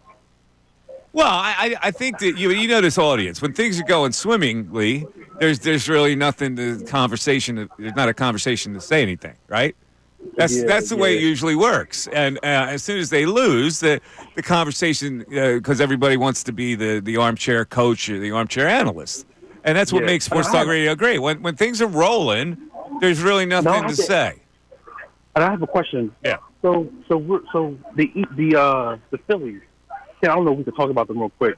But do you think they have a chance of getting Juan Soto? No. Okay, so who do you think backup, like Alex Bregman or? I have no idea, bro. I really don't. I have no idea. Now, if they trade Bohm, obviously Alex Bregman comes into play. But I don't know if they want to go that route again with just signing those kind of stars, the big contracts. I don't know what their plan is. We'll see. Yeah, and the whole Juan Soto thing, apparently Steve Cohen for the Mets has said he's going to pay anything to get him. So, yeah, it makes sense for the Phillies to at least meet with him. Why not meet with Soto and drive up the damn price as much as they're you going to can? meet with him because they have a good rapport with Scott Boras. But Scott Boras isn't giving them any discount. People are talking like $500 million. I think for Soto, maybe even more. Yeah. 6, 7. He's only 26 years old. Yeah. They're not going to play into that. Oh, you know who I forgot? Rebecca Lobo. I forgot her on the. So it's Lobo, Stewart, Maya Moore, Tarasi, and Bird. I was wondering who did the list because I was wondering if it was someone younger, they probably want to throw Page on there. But if it was someone that's probably all listen, time, Lobo. Tarasi and Bird as the backcourt. Yeah, is like, you're not getting. No, that's pretty substantial. Rick in Easton. Rick, you're on 97.5 The Fanatic. Rick. Mickey, great interview with Geno. I'm from Plymouth White Marsh, which is right next to Norristown, and I only caught half of the interview, and I didn't. He sounded like Phil Martelli there for a while. Well, yeah, he really does. They're really close buddies, and they coach together. They're like one and the same. I don't know if you heard this or not. I wish it was brought up, but do you know the history of how UConn finally got him? They contacted Jim Foster. They wanted to give Foster an interview, and Foster said, I'm staying at St. Joe's, but you know who you should interview? You should interview Geno. Jim Foster's a local guy who then had success where? Vanderbilt or somewhere? He was He was a lot. And you know who's passing Geno's 11 national titles this year, don't you? Who's that? Cal Sanderson at Penn State. The Penn State wrestling program. Yes. So anyway, real quick, so you know how we say rookies by the middle of the season aren't rookies anymore? I'm going to tell you, the old Rick would have thought the same way you did. But we talked about this. It took this Georgia Bulldog defense a while to turn a corner. And if you remember, 3 or 4 years ago, Alabama and Georgia were the top 2 teams in the country. It wasn't even close. And with those Georgia Bulldogs on defense, and with Hurts, let's face it, Hurts spent 3 years in Alabama and 1 year at Oklahoma. And even though he got sat down for Tua, he handled it professionally. And with, Devontae Smith and Dickerson, and now you add these 2 kids, Mitchell and DeJean, I want to tell you something. This sky is the limit for this team. Look at this. This is the positivity we're looking for. The sky is the limit for this team. They're improving every week, and if they keep getting better, listen, let's face it, now it's defense wins games, offense wins championships. This team could go a long way. They're just going to have a tough out when they play Detroit. Well, we'll see, Rick. There you go. There's a call who took it up a notch. I like it. I like the positivity. They're so good. They're stocked. The 2 kids. He's the not defense. Wrong. Look, when you're the head coach. Mike, you're talking about a defense that during this 6-game winning streak is number 1 in yards against, number 1 in points against, number 1 in passing yards against, and number 1 in rushing yards against. You can't be much better than that. So the sky is the limit. You know what we haven't talked about today, though, Mike? I do want to get your I love opinion. that cliche, though. The sky is the limit. The sky's the limit. Why would the sky be the limit if you're in a universe? Why not? Yeah, why not keep going? All right, anyway, go ahead. I do want to get your opinion on this whole ESPN announcement. They call it Late Night with Jason Kelce. Ah, yes. So we can get into that coming up. Late Night with Jason Kelce. How do you feel about that? It'll be at the Union Transfer, which used to be the Spaghetti Warehouse. Yes. Where I would never go because it was called the Spaghetti Warehouse. Where's that, on Fairmount? No. Spring Garden. Spring Garden. Spring Garden, I mean, yeah. It's a great concert hall now. It is. Yeah, the Spaghetti Warehouse. I think I was there once Spaghetti when Warehouse. I was a kid. You walked into the Spaghetti Warehouse, Was your name Colarulo? I think when I was a kid, I had no choice. Oh, my. I was a minor. 610-632-0975. Back after this. Fanatic Sports Update.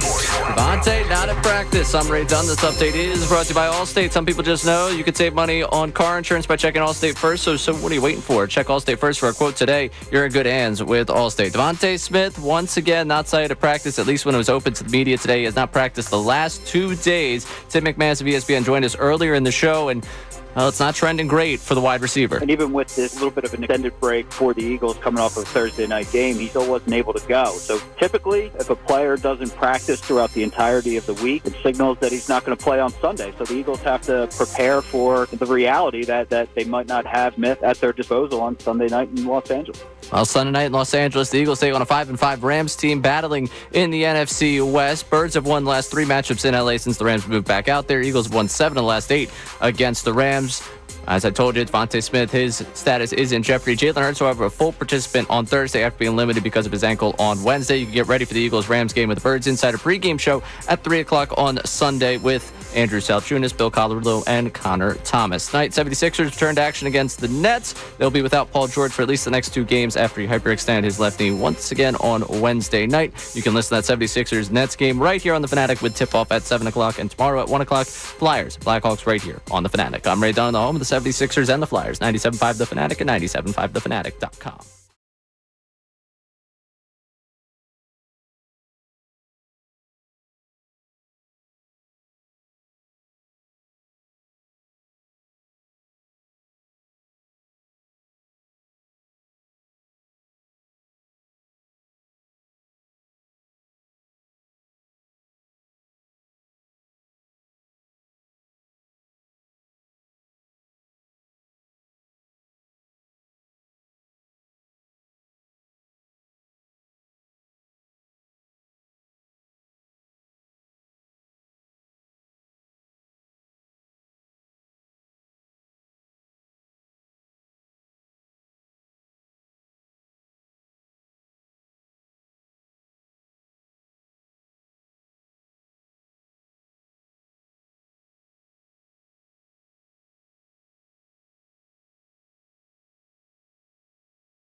Mike Missanelli Show, 97.5 The Fanatic.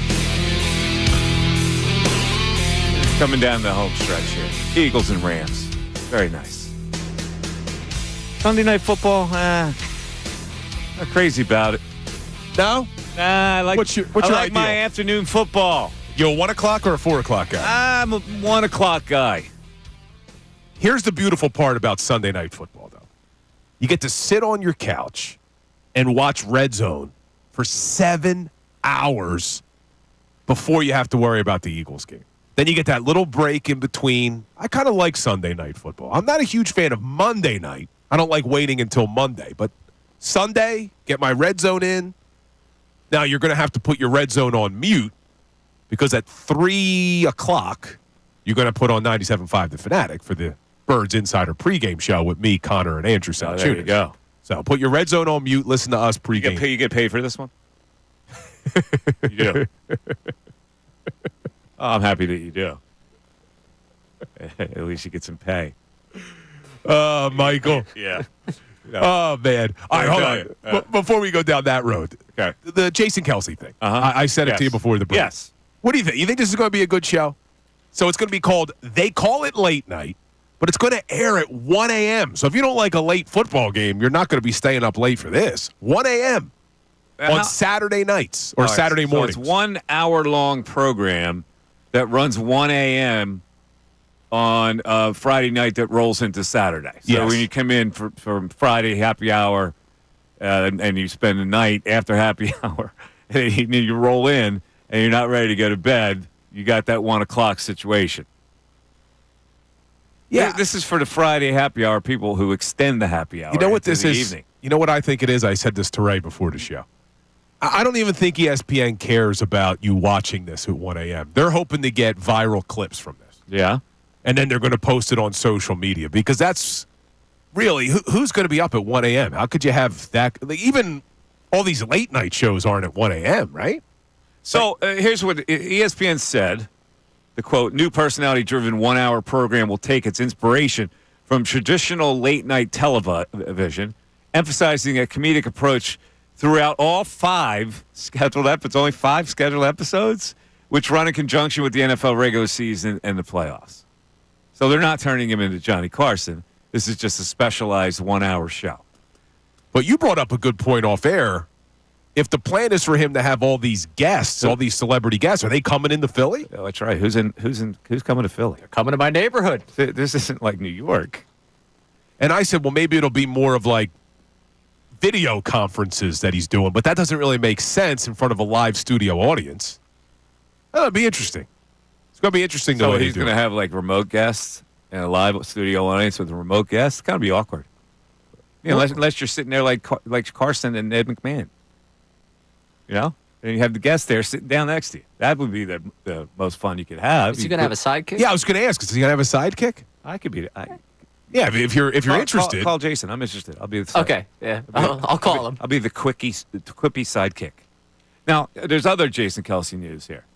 Because, you're right, Bill. People are now targeting him. And so, first of all, who are these idiots? Why would you act like this?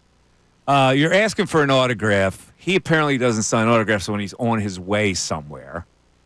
And so the guy goes ballistic, calling him the P word and saying bleep you repeatedly.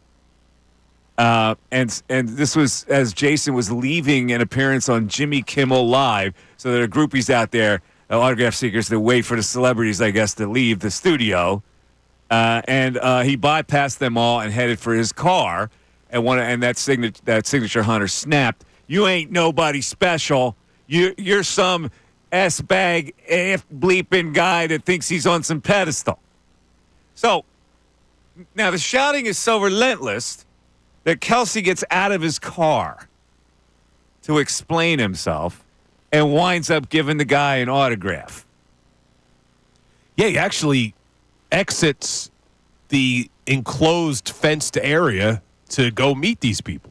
Yeah, so he says, he says, I have a habit of not signing for people that follow where I'm going. The man at that point appears to challenge Jason to a fight. And he says, I'll be running the Marvel Cinematic Universe. Watch for me, you P word, and bleep your love. So this guy's obviously the range guy. Yeah, if you listen to the audio, it sounds like the guy's off a little bit. So he headed over to the autograph seekers, and he promised to sign their things. And he signed everybody's, and then the man's attitude changed. And he said, and he shakes the guy's hand, and he says, you're good, bro. So he completely diffused the situation. Yeah, no, he handled it well. Kelce handled it well. But it's to the point now with Kelce that, unfortunately, he can't really live the way he used to live. I mean, you saw what happened at Penn State, and now this. He's a big star. Yeah, he is. He's a huge star. He's kind of asked for the stardom. You know, he's doing everything he can to take advantage of his celebrityhood. Yeah, but these, and I don't want to paint a broad brush with all the autograph seekers, but these are the people that are at every place he is. Yeah. That are following around because they want it. They're going to resell it. Like, this is not a big Jason Kelce fan. They're idiots. Yeah. I understand it. And some of them feel very entitled to the fact that I'm here outside of where you are. You should sign it. You should sign it for me because I'm here. And they're going to end up going to make money. Like, his rule of not signing things is smart because it's probably a group of the same people he sees outside of every appearance he makes. Yeah. And the fact that he went back on it, honestly, I'm a little upset. It's a sad part of society. The autograph thing has become big business. I've never been, even when I was a kid, autographs didn't mean anything to me at all. So I have a different mentality when it comes to that. Well, I think I told you this. I used to get dropped off at the Coliseum, and I used to wait in the parking lot. Wait for the Flyers autograph? And I was a kid, but there were, back then, I remember adults always there with pictures getting things signed, and yeah, they were reselling. Yeah, see, I'm unfazed by that guy. Even as a kid, I got a picture of myself. I put it on a mural, but it's a picture of myself. It was they call Pee Wee baseball now. It's called the minor leagues, and I was the starting pitcher. And so we had this Philly player throw out the first ball, and my expression on the mound is like I get this expression like, come on, man, let's get on with the game. I was ready, like I had game face on. I was unfazed, but there was a Philly throwing at the first ball. Nah, when I was a kid, man, I was in love, if that's the term. But I mean, with the professional athletes, I wanted to be them so badly when I was a kid. So I went. Yeah, I loved getting autographs and stuff. You were a flyer man. I was. All right, let's go to Andy in Lambertville. What's up, Andy? Hey, good afternoon, gents. Happy Football Friday. How you doing, Andy?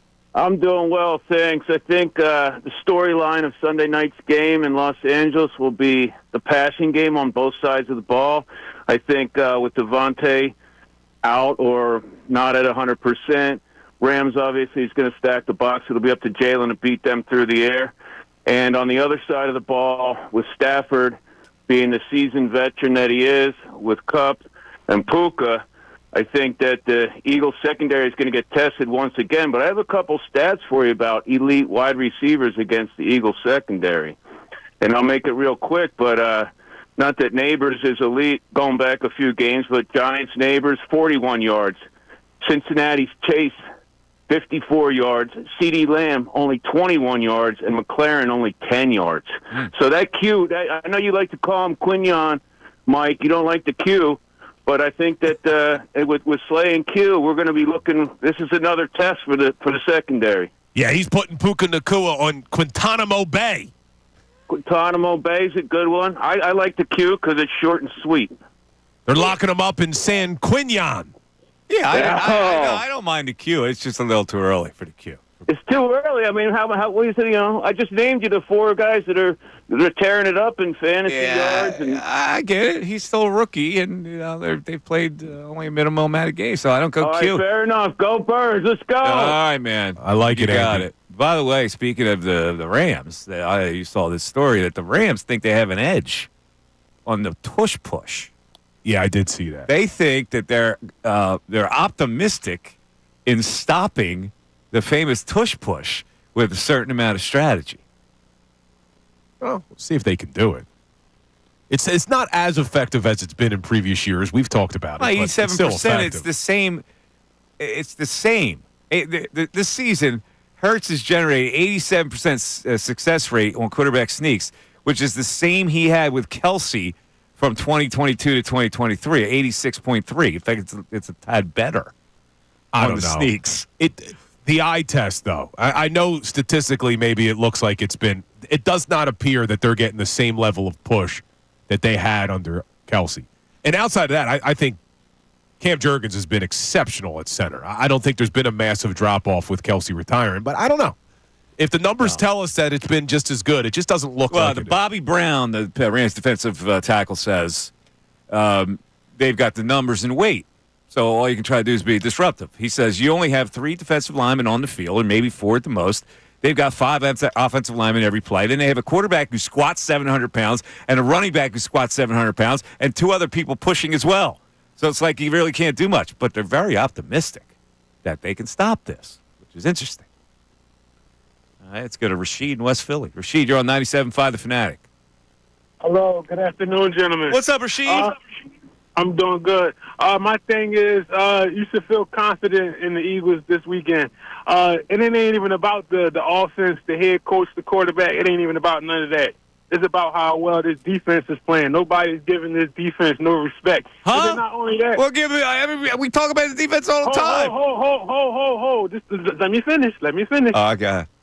Only thing I got to say is, everybody keep talking about, it's going to be a big test. It might be a trap game and everything like this.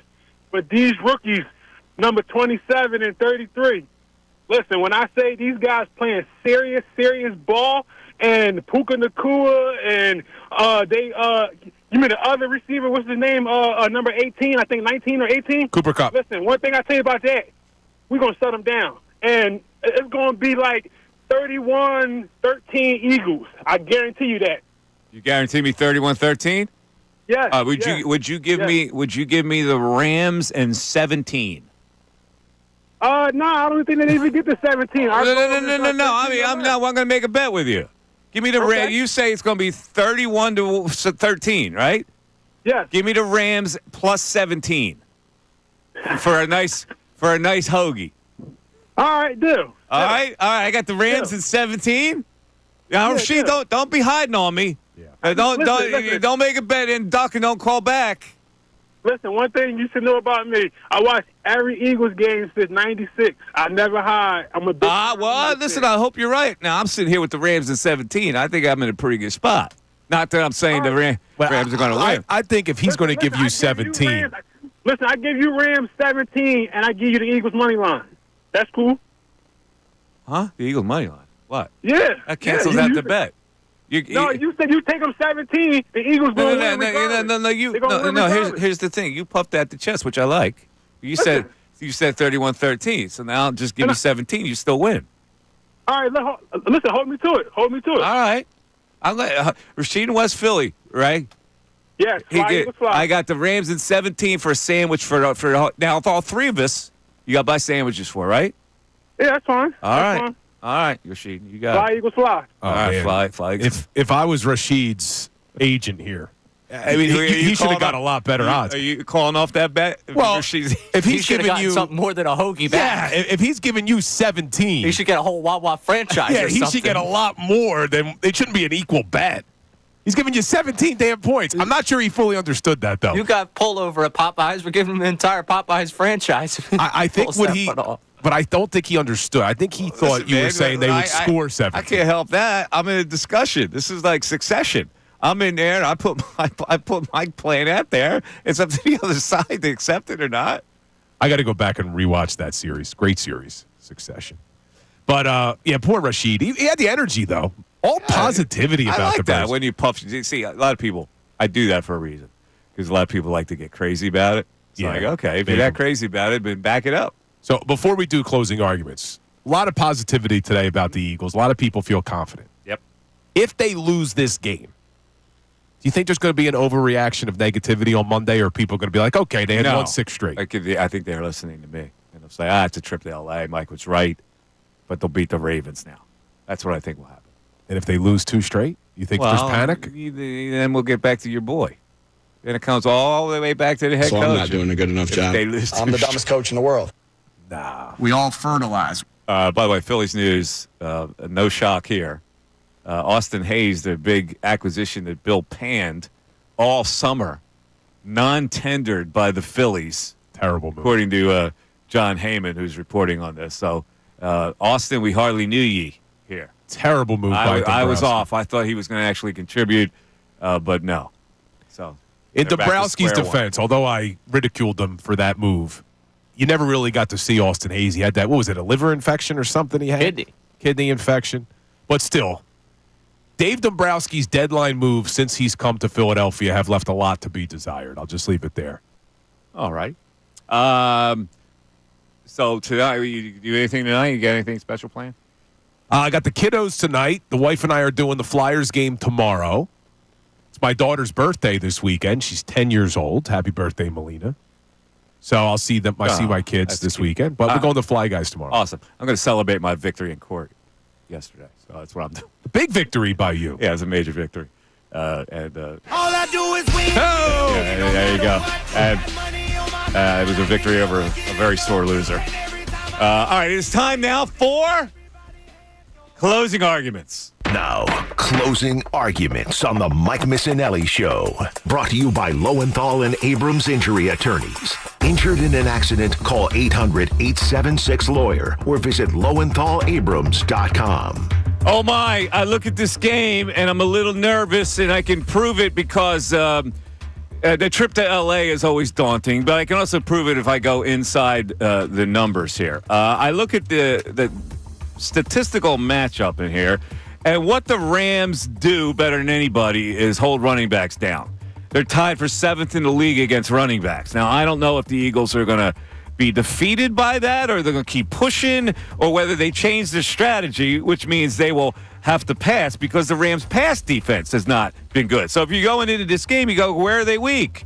They're weak against our pass, and so Jalen will throw the ball more than we run it in this game. However, part of what the Rams do is a big pass rush. They are first in the league in pressure rate. So you go, well, could Jalen handle that? And I go, well, look at this.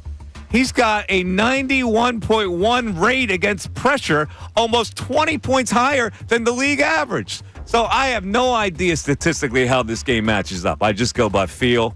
I think that this is a tough spot for them to keep winning. But it's not going to make me crazy if they don't win this game because I even think it fuels them to beat the bigger, badder Ravens the following week. So I'm good. Bill?